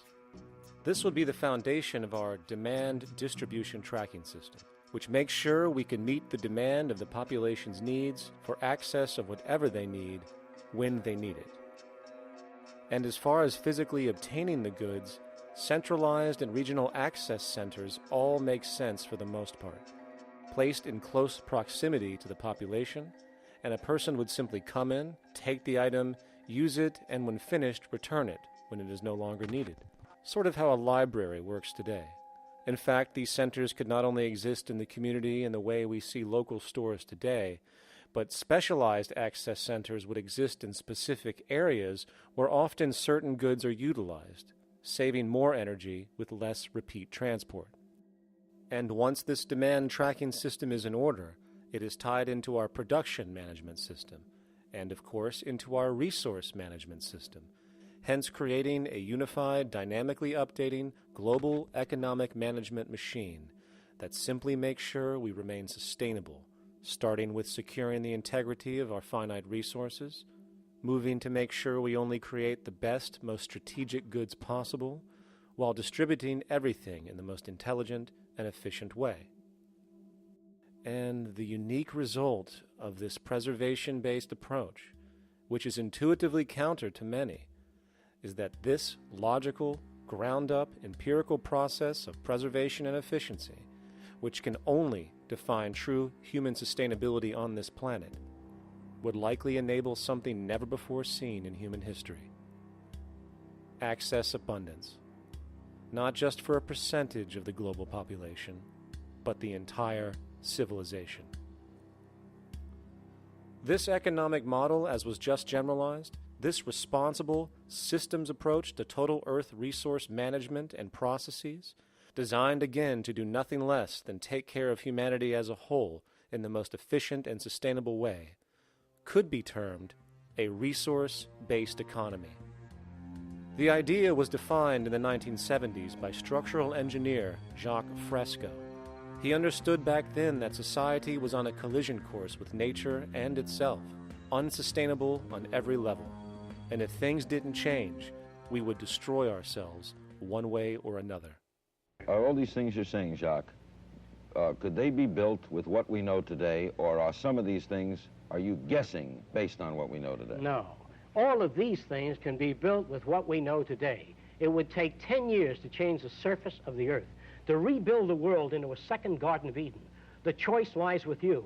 The stupidity of a nuclear arms race, the development of weapons, trying to solve your problems politically by electing this political party or that political party, that all politics is immersed in corruption. Let me say it again. Communism, socialism, fascism, the Democrats, the liberals, we want to absorb human beings. All organizations that believe in a better life for man, there are no Negro problems or Polish problems or Jewish problems or Greek problems or women's problems. They're human problems. I'm not afraid of anybody. I don't work for anyone. No one can discharge me. I have no boss. I am afraid to live in the society we live in today. Our society cannot be maintained by this type of incompetency. It was great, the free enterprise system, about 35 years ago. That was the last of its usefulness. Now we've got to change our way of thinking or perish. The horror movies of the future will be our society, the way it didn't work. And politics would be part of a horror movie. Lots of people today use the term cold science because they're analytical. And they don't even know what analytical means. Science means closer approximations of the way the world really works. So it's telling the truth, is what it is. A scientist doesn't try to get along with people. They tell them what their findings are. They have to question all things. And if some scientist comes up with an experiment that shows certain materials have certain strength, other scientists have to be able to duplicate that experiment and come up with the same results. Even if a scientist feels that an airplane wing, due to mathematics or calculations, can hold up a given amount of weight, they still pile sandbags on it to see when it breaks. And they say, you know, my calculations are right, or they're not correct. I love that system because it's free of bias and free of thinking that math can solve all the problems. You have to put your math to test also. I think that every system that can be put to test should be put to test, and that all decisions should be based upon research. A resource-based economy is simply the scientific method applied to social concern, an approach utterly absent in the world today. Society is a technical invention, and the most efficient methods of optimized human health, physical production, distribution, city infrastructure, and the like reside in the field of science and technology, not politics or monetary economics. It operates in the same systematic way as, say, an airplane, and there is no Republican or liberal way to build an airplane. Likewise, nature itself is the physical referent we use to prove our science, and it is a set system, emerging only from our increased understanding of it. In fact, it has no regard for what you subjectively think or believe to be true. Rather, it gives you an option. You can learn and fall in line with its natural laws and conduct yourself accordingly, invariably creating good health and sustainability, or you can go against the current to no avail. It doesn't matter how much you believe you can just stand up right now and walk on the wall next to you. The law of gravity will not allow it. If you do not eat, you will die. If you are not touched as an infant, you will die. As harsh as it may sound, nature is a dictatorship, and we can either listen to it and come in harmony with it, or suffer the inevitable adverse consequences. So, a resource-based economy is nothing more than a set of proven, life-supporting understandings where all decisions are based upon optimized human and environmental sustainability. It takes into account the empirical life ground, which every human being shares as a need, regardless, again, of their political or religious philosophy. There is no cultural relativism to this approach. It isn't a matter of opinion. Human needs are human needs, and having access to the necessities of life, such as clean air, nutritious food, and clean water, along with a positively reinforcing, stable, nurturing, and non-violent environment, is demanded for our mental and physical health, our evolutionary fitness, and hence the species' survival itself. A resource-based economy would be based upon available resources. You can't just bring a lot of people to an island or build a city of 50,000 people without having access to the necessities of life. So when I use the term a comprehensive systems approach, I'm talking about doing an inventory of the area first and determining what that area can supply, not just architectural approach, not just design approach, but design must be based on all of the requirements to enhance human life. And that's what I mean by an integrated way of thinking. Food, clothing, shelter, warmth, love, all those things are necessary. If you deprive people of any of them, you have a lesser human being, less capable of functioning. As previously outlined, a resource-based economy's ground-up, global, systems approach to extraction, production, and distribution is based upon a set of true economic mechanisms, or strategies, which guarantee efficiency and sustainability in every area of the economy.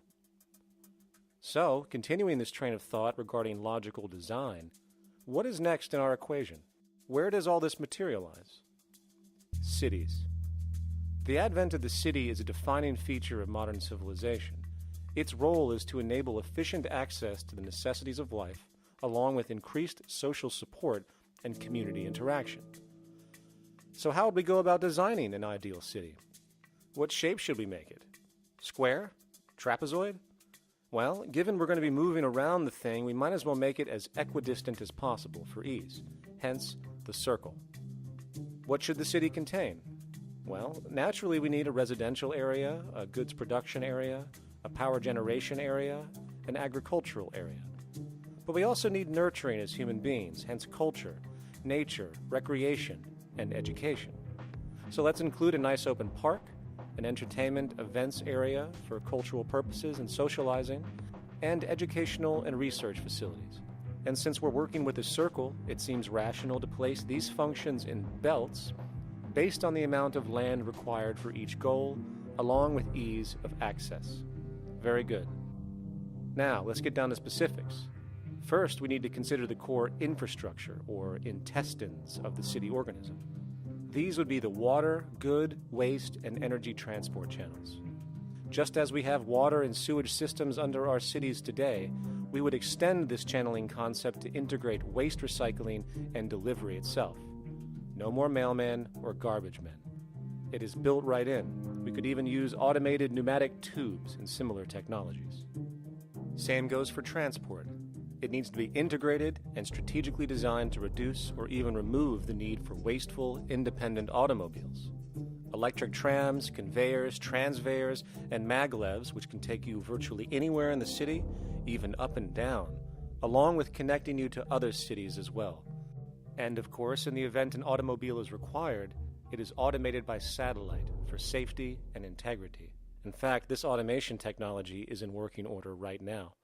Automobile accidents kill about 1.2 million people every single year, injuring about 50 million. This is absurd and doesn't have to occur. Between efficient city design and automated driverless cars, this death toll can be virtually eliminated. Agriculture. Today, through our haphazard, cost-cutting industrial methods, using pesticides, excessive fertilizers, and other means, we have successfully destroyed much of the arable land on this planet, not to mention also extensively poisoning our bodies. In fact, industrial and agricultural chemical toxins now show up in virtually every human being tested, including infants. Fortunately, there is a glaring alternative: the soilless mediums of hydroponics and aeroponics, which also reduce nutrient and water requirements by up to 75% of our current usage. Food can now be organically grown on an industrial scale in enclosed vertical farms, such as in 50-story 1-acre plots, virtually eliminating the need for pesticides and hydrocarbons in general. This is the future of industrial food cultivation: efficient, clean, and abundant. So, such advanced systems would be, in part, what comprise our agricultural belt, producing all the food required for the entire city's population, with no need to import anything from the outside, saving time, waste, and energy. And speaking of energy, the energy belt would work in a systems approach to extract electricity from our abundant renewable mediums, specifically wind, solar, geothermal, and heat differentials, and if near water potentials, tidal and wave power. To avoid intermittency and make sure a positive net energy return occurs, these mediums would operate in an integrated system, powering each other when needed, while storing excessive energy to large supercapacitors under the ground, so nothing can go to waste. And not only does the city power itself, particular structures will also power independently and generate electricity through photovoltaic paints, structural pressure transducers, the thermocouple effect, and other current but underutilized technologies. But of course, this begs the question, how does this technology and goods in general get created in the first place? This brings us to production. The industrial belt, apart from having hospitals and the like, would be the hub of factory production. Completely localized overall, it would of course obtain raw materials by way of the global resource management system just discussed, with demand being generated by the population of the city itself. As far as the mechanics of production, we need to discuss a new, powerful phenomenon which was sparked very recently in human history and is on pace to changing everything. It's called mechanization, or the automation of labor. Well, if you look around you, you'll notice that almost everything that we use today is built automatically. Your shoes, your clothes, your home appliances, your car, and so on, they are all built by machines in an automatic way. Can we say that the society has not been influenced by these major technological advancements? Of course not.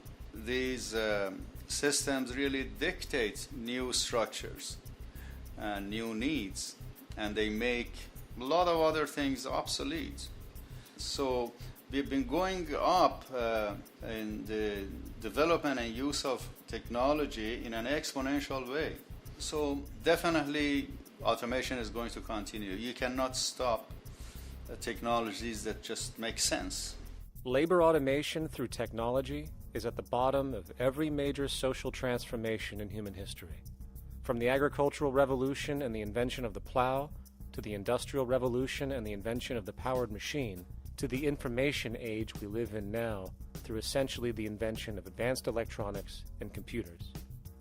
And with regard to advanced production methods today, mechanization is now evolving on its own, moving away from the traditional method of assembling component parts into a configuration into an advanced method of creating entire products in one single process.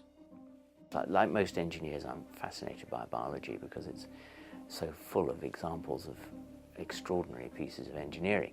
And absolutely, what biology is the study of things that copy themselves. Of course, that's good a definition of life as we've got.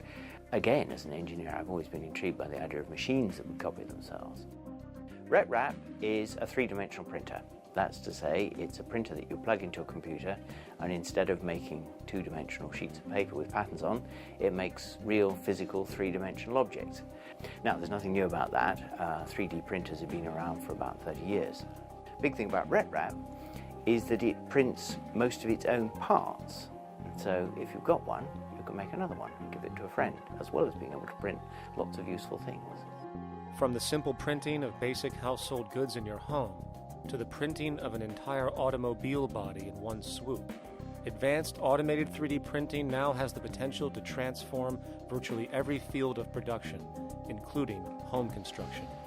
Contour crafting is actually a fabrication technology, the so-called 3D printing, when you directly build a 3D object from a computer model. Using contour crafting, it will be possible to build a 2,000 square foot home entirely by the machine in one day. The reason that people are interested in automating construction is that it really brings a lot of benefits. For example, construction is pretty labor intensive, and although it provides job for a sector of the society, it also has issues and complications. For example, construction is the most dangerous job that there is. It is worse than mining and agriculture. It has got the highest level of fatality almost in every country.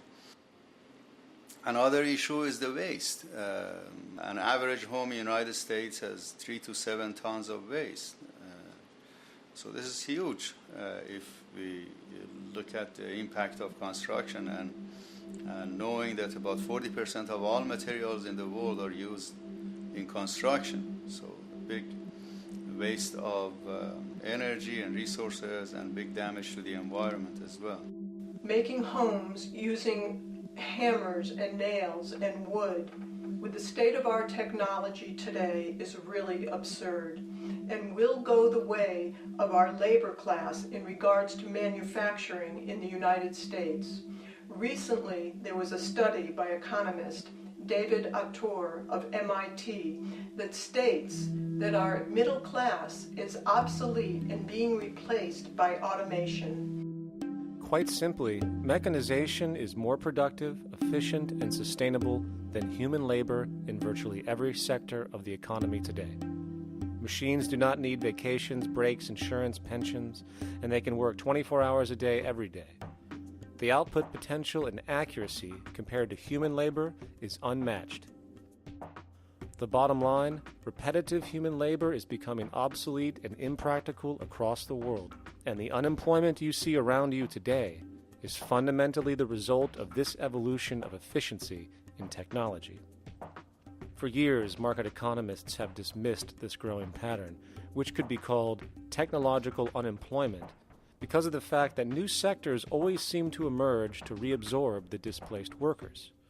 Today, the service sector is the only real hub left and currently employs over 80% of the American workforce, with most industrialized countries maintaining a similar proportion. However, this sector is now being challenged increasingly by automated kiosks, automated restaurants, and even automated stores. Economists today are finally acknowledging what they have been denying for years. Not only is technological unemployment exacerbating the current labor crisis we see across the world due to the global economic downturn, but the more the recession deepens, the faster the industries are mechanizing. The catch, which is not realized, is that the faster they mechanize to save money, the more they displace people, the more they reduce public purchasing power. This means that while the corporation can produce everything more cheaply, fewer and fewer people will actually have money to buy anything, regardless of how cheap they become. The bottom line is that the labor for income game is slowly coming to an end. In fact, if you take a moment to reflect on the jobs which are in existence today, which automation could take over right now if applied, 75% of the global workforce could be replaced by mechanization tomorrow. And this is why, in a resource-based economy, there is no monetary market system, no money at all, for there is no need. A resource-based economy recognizes the efficiency of mechanization and accepts it for what it offers. It doesn't fight it like we do today. Why? Because it is irresponsible not to, given any interest in efficiency and sustainability. And this brings us back to our city system. In the center is the central dome, which not only houses the educational facilities and transportation hub, it also hosts the mainframe that runs the city's technical operations. The city is, in fact, one big automated machine. It has sensors in all technical belts to track the progress of agriculture, energy gathering, production, distribution, and the like. Now, would people be needed to oversee these operations in the event of a malfunction or the like? Most probably yes, but that number would decrease over time as improvements continue. However, as of today, maybe 3% of the city population would be needed for this job when you break it down. And I can assure you that in an economic system which is actually designed to take care of you and secure your well-being, without you having to submit to a private dictatorship on a daily basis, usually to a job that is either technically unnecessary or socially pointless, while often struggling with debt that doesn't exist just to make ends meet. I guarantee you people will volunteer their time left and right to maintain and improve a system that actually takes care of them. And coupled with this issue of incentive comes the common assumption that if there isn't some external pressure for one to work for a living, people will just sit around, do nothing, and turn into fat, lazy blobs. This is nonsense. The labor system we have today is in fact the generator of laziness, not a resolver of it. If you think back to when you were a child, full of life, interested in new things to understand, likely creating and exploring, but as time went on, the system pushed you into the focus of figuring out how to make money. And from early education to study at a university, you are narrowed, only to emerge as a creature which serves as a cog in a wheel in a model that sends all the fruits to the upper 1%. Scientific studies have now shown that people are, in fact, not motivated by monetary reward when it comes to ingenuity and creation. The creation itself is the reward. Money, in fact, appears only to serve as an incentive for repetitive, mundane actions, a role we have just now shown can be replaced by machine. So when it comes to innovation, the actual use of the human mind, the monetary incentive has proven to be a hindrance, interfering and detracting from creative thought. And this might explain why Nikola Tesla, the Wright brothers, and other inventors who contributed massively to our current world never showed a monetary incentive to do so. Money is, in fact, a false incentive and causes 100 times more distortion than it does contribution. Good morning, class. Please settle down. The first thing I would like to do is go around the room and ask what everyone would like to be when they grow up. Who'd like to go first? Okay, how about you, Sarah? When I grow up, I want to work at McDonald's like my mom. Oh, family tradition, eh? How about you, Linda? When I grow up, I'm going to be a prostitute on the streets of New York City. Oh, glamour girl, huh? Very ambitious. How about you, Tommy? When I grow up, I'm going to be a rich, elitist businessman who works on Wall Street and profits off of the collapse of foreign economies. Enterprising. And great to see some multicultural interest. As stated before, a resource-based economy applies the scientific method to social concern, and this isn't limited to simply technical efficiency. It also has the consideration of human and social well-being directly and what comprises it. What good is a social system if, in the end, it doesn't produce happiness and peaceful coexistence? So it is important to point out that with the removal of the money system and the necessities of life provided, we would see a global reduction in crime by about 95% almost immediately, for there is nothing to steal, embezzle, scam, or the like. 95% of all people in prisons today are there due to some monetary-related crime or drug abuse, and drug abuse is a disorder, not a crime. So what about the other 5%, the truly violent, often seeming to some as being violent for the sake of being violent? Are they just evil people? The reason that I frankly think it's a waste of time to engage in moral value judgments about people's violence is because it doesn't advance by one iota our understanding of either the causes or the prevention of the violent behavior. People sometimes ask if I believe in forgiving criminals. My answer to that is, no, I don't believe in forgiveness any more than I believe in condemnation. It's only if we as a society can take the same attitude of treating violence as a problem in public health and preventive medicine rather than as a moral evil. It's only when we make that change in our own attitudes and assumptions and values that we will actually succeed in reducing the level of violence rather than stimulating it, which is what we do now. The more justice you seek, the more hurt you become, because there's no such thing as justice. There is whatever there is out there. That's it. In other words, if people are conditioned to be racist and bigots, if they're brought up in an environment that advocates that, why do you blame the person for it? They're a victim of a subculture. Therefore, they have to be helped. The point is, we have to redesign the environment that produces aberrant behavior.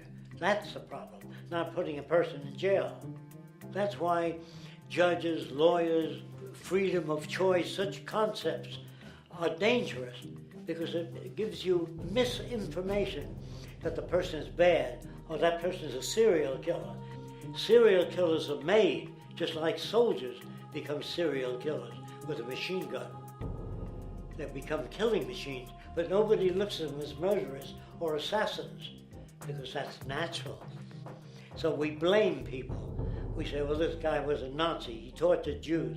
No, he was brought up to torture Jews. Once you accept the fact that people have individual choices and they're free to make those choices, free to make choices means without being influenced. And I can't understand that at all. All of us are influenced in all our choices by the culture we live in, by our parents, and by the values that dominate. So we're influenced. So there can't be free choices. What's the greatest country in the world? The true answer, I haven't been all over the world, and I don't know enough about different cultures to answer that question. I don't know anybody that speaks that way. They say, it's good old USA, the greatest country in the world. There's no survey. Have you been to India? No. Have you been to England? No. Have you been to France? No. What do you make your assumptions on? They can't answer. They get mad at you. They say, well, goddamn it, who the hell are you to tell me what to think? You know, don't forget, you're dealing with aberrated people. They're not responsible for their answers. They're victims of culture. That means they've been influenced by their culture.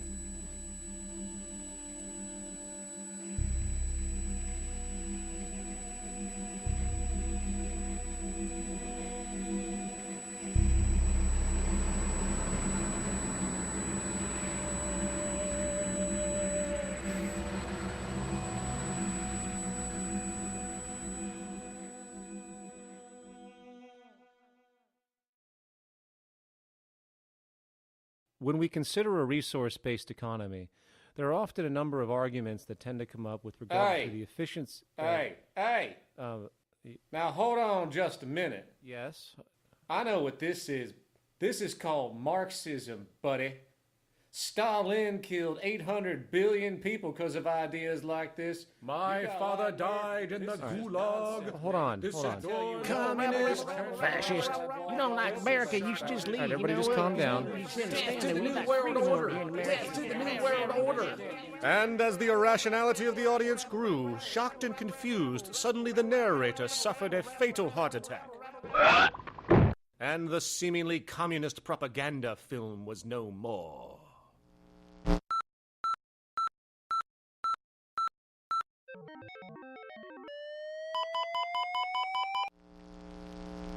You know, I've said that sort of thing to people in think tank type of situations, and you know, these Club of Rome types and so forth.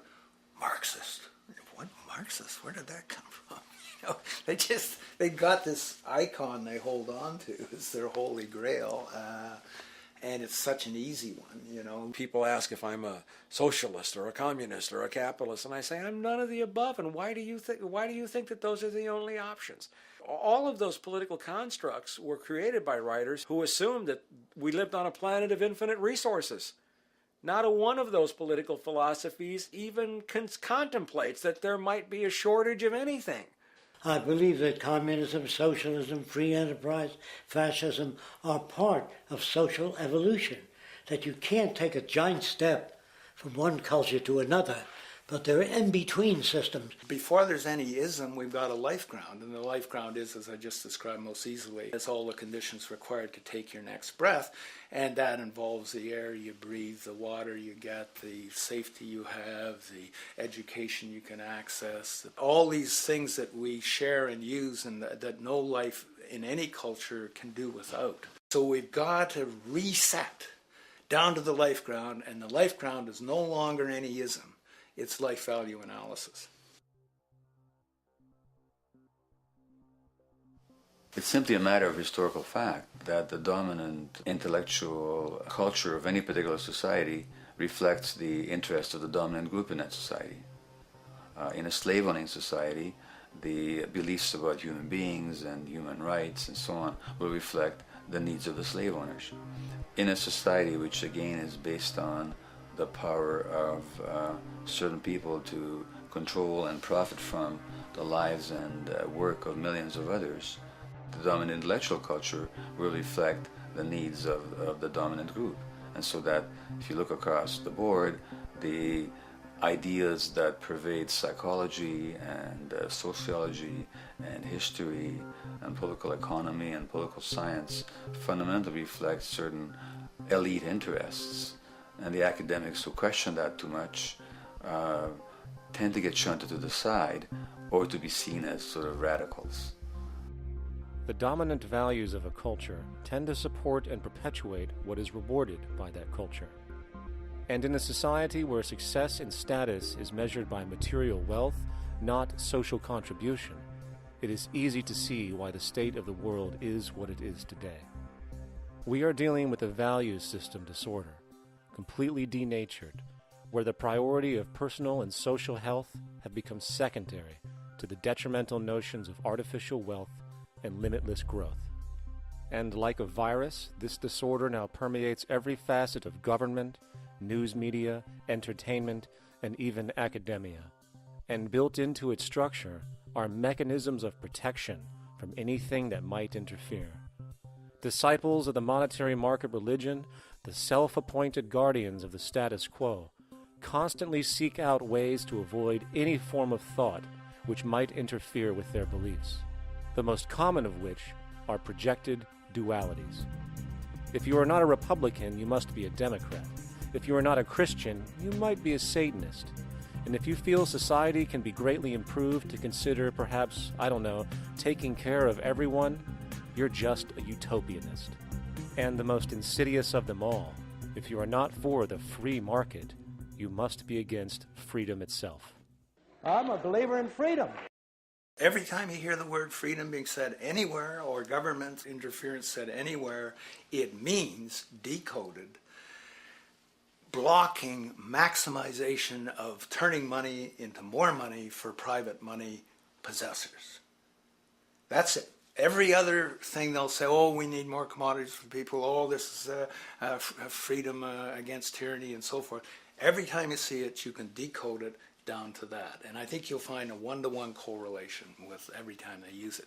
And this is a sense in which we might call it's a syntax, a governing syntax of understanding and of value, so that it governs beneath their own recognition of it. So they may not say, oh, I didn't mean that at all, but in fact, that's what they do. Just like you may speak a grammar, and you have rules of grammar you follow without recognizing what the rules are. And so what we have is what I call the ruling value syntax that underlies this. So every time they use these words, government interference, lack of freedom, or progress, or development, you can decode them all to come back to mean that. Of course, when you hear the word freedom, it tends to be in the same sentence with something called democracy. It's fascinating how people today seem to believe that they actually have a relevant influence on what their government does, forgetting that the very nature of our system offers everything for sale. The only vote that counts is the monetary vote, and it doesn't matter how much any activist yells about ethics or accountability. In a market system, every politician, every legislation, and hence every government is for sale. And even with the $20 trillion bank bailout starting in 2007, an amount of money which could have changed, say, the global energy infrastructure to fully renewable methods, instead going to a series of institutions that literally do nothing to help society, institutions that could be removed tomorrow with no recourse. The blind conditioning that politics and politicians exist for the public well-being still continues. The fact is, politics is a business, no different than any other in a market system, and they care about their self-interest before anything else. I don't really, honestly, deep down believe in political action. I think the system contracts and expands as it wants to. It accommodates these changes. I think the civil rights movement was an accommodation on the part of those who own the country. I think they see where their self-interest lies. They see a certain amount of freedom seems good, an illusion of liberty. Give these people a voting day every year so that they'll have the illusion of meaningless choice. Meaningless choice that we go like slaves and say, "Oh, I voted." The limits of debate in this country are established before the debate even begins, and everyone else is marginalized. They're made to seem either to be communists or some sort of disloyal person, a kook, there's a word, and now it's conspiracy. Say, they've made that something that should not be even entertained for a minute, that powerful people might get together and have a plan. Doesn't happen. You're a kook. You're a conspiracy buff. And of all the mechanisms of defense of this system, there are two that repeatedly come up. The first is this idea that the system has been the cause of the material progress we have seen on this planet. Well, no. There are basically two root causes which have created the increased so-called wealth and population growth we see today. One, the exponential advancement of production technology, hence scientific ingenuity. And two, the initial discovery of abundant hydrocarbon energy, which is currently the foundation of the entire socioeconomic system. The free market, capitalist, monetary market system, whatever you want to call it, has done nothing but ride the wave of these advents with a distorted incentive system and a haphazard, grossly unequal method of utilizing and distributing those fruits. The second defense is a belligerent social bias generated from years of propaganda, which sees any other social system as a route to so-called tyranny, with various name droppings of Stalin, Mao, Hitler, and the death tolls they generated. Well, as despotic as these men might have been, along with the societal approaches they perpetuated, when it comes to the game of death, when it comes to the systematic daily mass murder of human beings, nothing in history compares to what we have today. Famines throughout at least the last century of our history have not been caused by a lack of food. They've been caused by relative poverty. The economic resources were so inequitably distributed that the poor simply didn't have enough money with which to buy the food that would have been available if they could have afforded to pay for it. That would be an example of structural violence. Another example, in Africa and some other areas, but I'll particularly focus on Africa, tens of millions of people are dying of AIDS. Why are they dying? It's not because we don't know how to treat AIDS. We have, millions of people in the wealthy countries are getting along remarkably well because they have the medicines that will treat it. The people in Africa who are dying of AIDS are not dying because of the HIV virus. They're dying because they don't have the money with which to pay for the drugs that would keep them alive. Gandhi saw this. He said the deadliest form of violence is poverty. And that's absolutely right. Poverty kills far more people than all the wars in history, more people than all the murderers in history, more than all the suicides in history. Not only does structural violence kill more people than all the behavioral violence put together, structural violence is also the main cause of behavioral violence.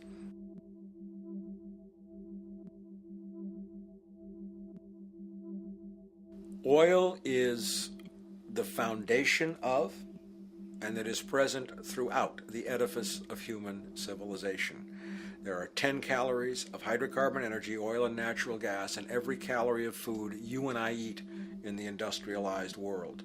Fertilizers are made from natural gas. Pesticides are made from oil. You drive oil-powered machines to plant, plow, irrigate, harvest, transport, package. You wrap the food in plastic, that's oil. All plastic is oil. There are 7 gallons of oil in every tire. Oil is everywhere. It's ubiquitous. And it's only because of oil that there are 7 billion people, or almost 7 billion people on this planet right now. The arrival of this cheap, easy energy, which is equivalent, by the way, to billions of slaves working around the clock, changed the world in such a radical way over the last century, and the population has gone up 10 times. But by 2050, oil supply is able to support less than half the present world's population in their present way of life. So the scale of adjustment to live differently is just enormous. The world is now using 6 barrels of oil for every barrel it finds. 5 years ago, it was using 4 barrels of oil for every barrel it finds. A year from now, it's going to be using 8 barrels of oil for every barrel it finds. What's disturbing to me is the lack of any real effort from governments worldwide or industry leaders worldwide to do something different.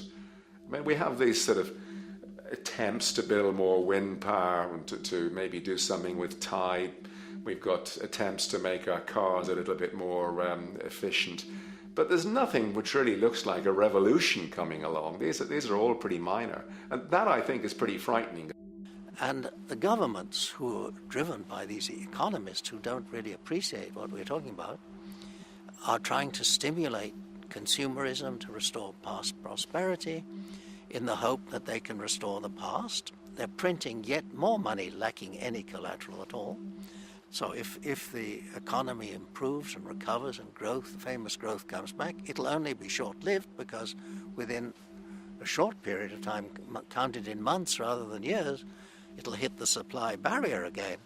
There'll be another price shock and a deeper recession. So I think we go into a series of vicious circles. So you have the economic growth going up, price spike, everything shuts down. That's where we are now. Then it starts to come up again. But what we have now is this area where there's no more ability to produce cheap energy. We're at the peak. We're on the downslope of oil production. No way you're going to get any more out of the ground any faster, which means that things shut down. The price of oil drops, which it did in early 2009, but then as you have an ersatz so-called recovery, the price of oil starts to come back. It's recently been hovering around $80 a barrel, and what we see is at $80 a barrel now, with the economic and financial collapse, people are having a hard time affording that. World oil production right now is about 86 million barrels a day.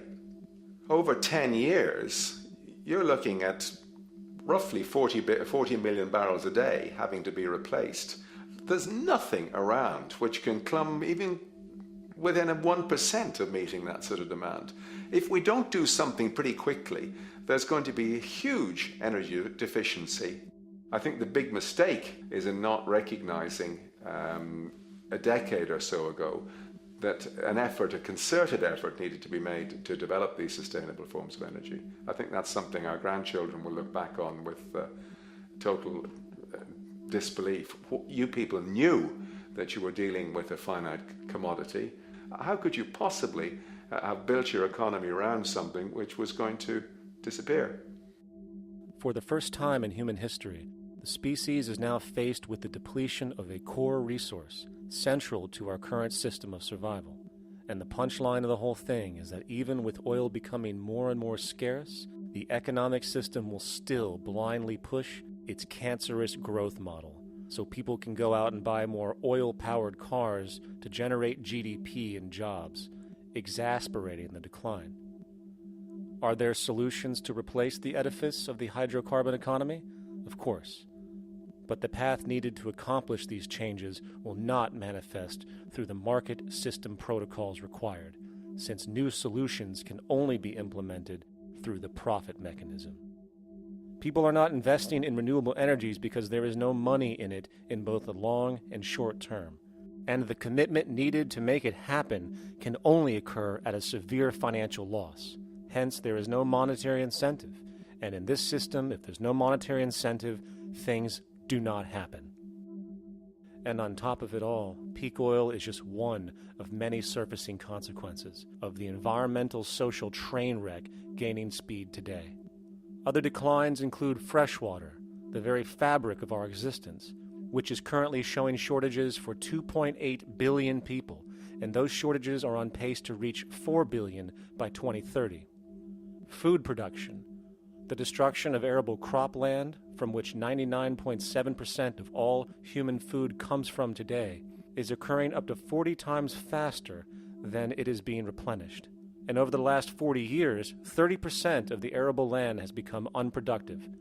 Not to mention that hydrocarbons are the backbone of agriculture today, and as it declines, so will the food supply. As far as resources in general, at our current patterns of consumption, by 2030 we will need 2 planets to continue our rates. not to mention the continual destruction of life-supporting biodiversity, causing extinction spasms and environmental destabilization across the globe. And with all of these declines, we have the near exponential population growth, where by 2030 there might be over 8 billion people on this planet. Energy production alone would need to increase 44% by 2030 to meet such demand. And again, since money is the only initiator of action, are we to expect that any country on the planet is going to be able to afford the massive changes needed to revolutionize agriculture, water processing, energy production, and the like, when the global debt pyramid scheme is slowly shutting the entire world down? Not to mention the fact that the unemployment you currently see is going to become normality due to the nature of technological unemployment. The jobs are not coming back. And finally, a broad social perspective. From 1970 to 2010, poverty on this planet doubled due to this system. And given our current state, do you honestly think we will see anything less than more doubling, more suffering, and more mass starvation? There is not going to be any recovery. This is not some long depression that we're someday going to pull out of. I think the next phase we're going to see after the next round of economic collapse is massive civil unrest, when employment checks stop being paid because the states have no money left. And when things get so bad that people lose confidence in their elected leaders, they will demand change if we don't kill each other in the process or destroy the environment. I'm just afraid that we might get to the point of no return. And that bothers me no end. We do all we can to avoid that condition. It's clear that we're on the verge of a great transition in human life. What we face now is this fundamental change of the life we've known over the last century. There has to be a link between the economy and the resources of this planet, the resources being, of course, all animal and plant life, the health of the oceans and everything else.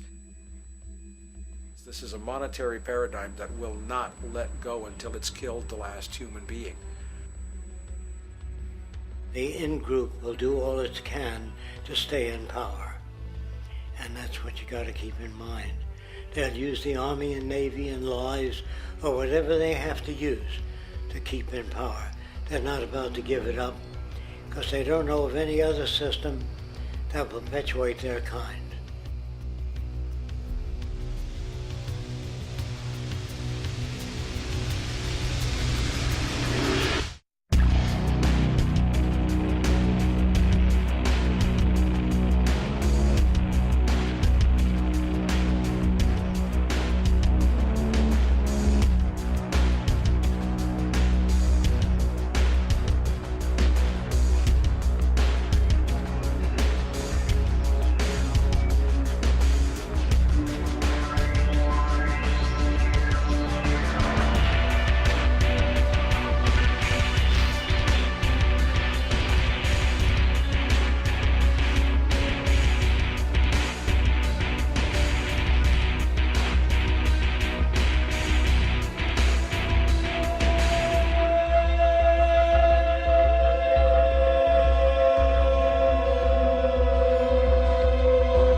Take a straight and stronger course to the corner of your life. Just remember that the goal is for us all to capture all we want.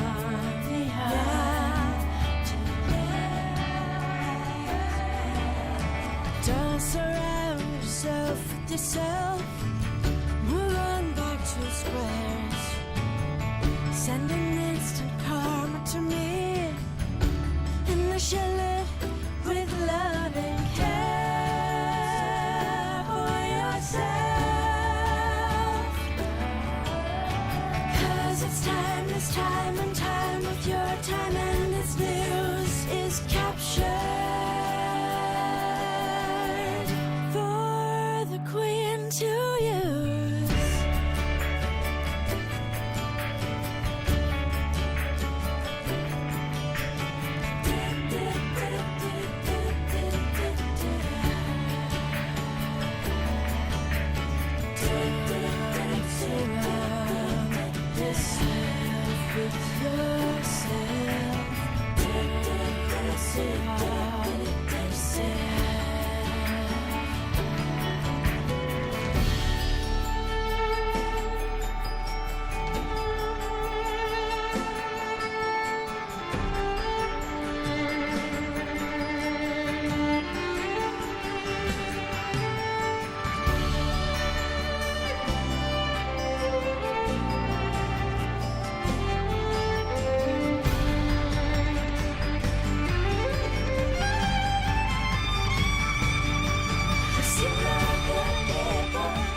Satisfied, I'm on my way.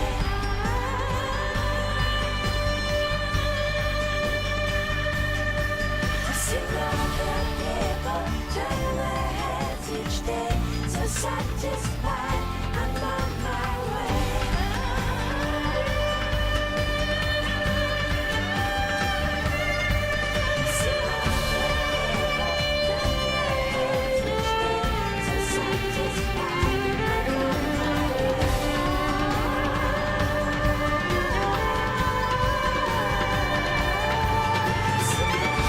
people turn their heads each day.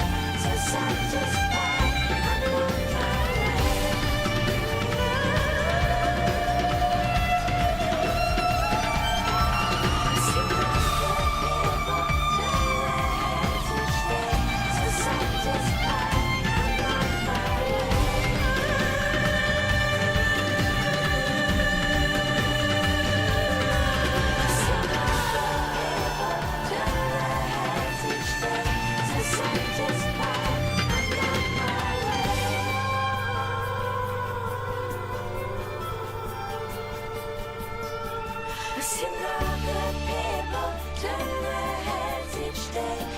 Satisfied, I'm on my way.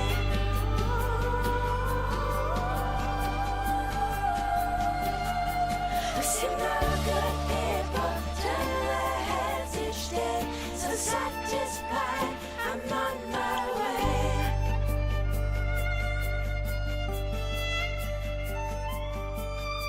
I've seen the good people turn their heads each day. So satisfied, I'm on my way.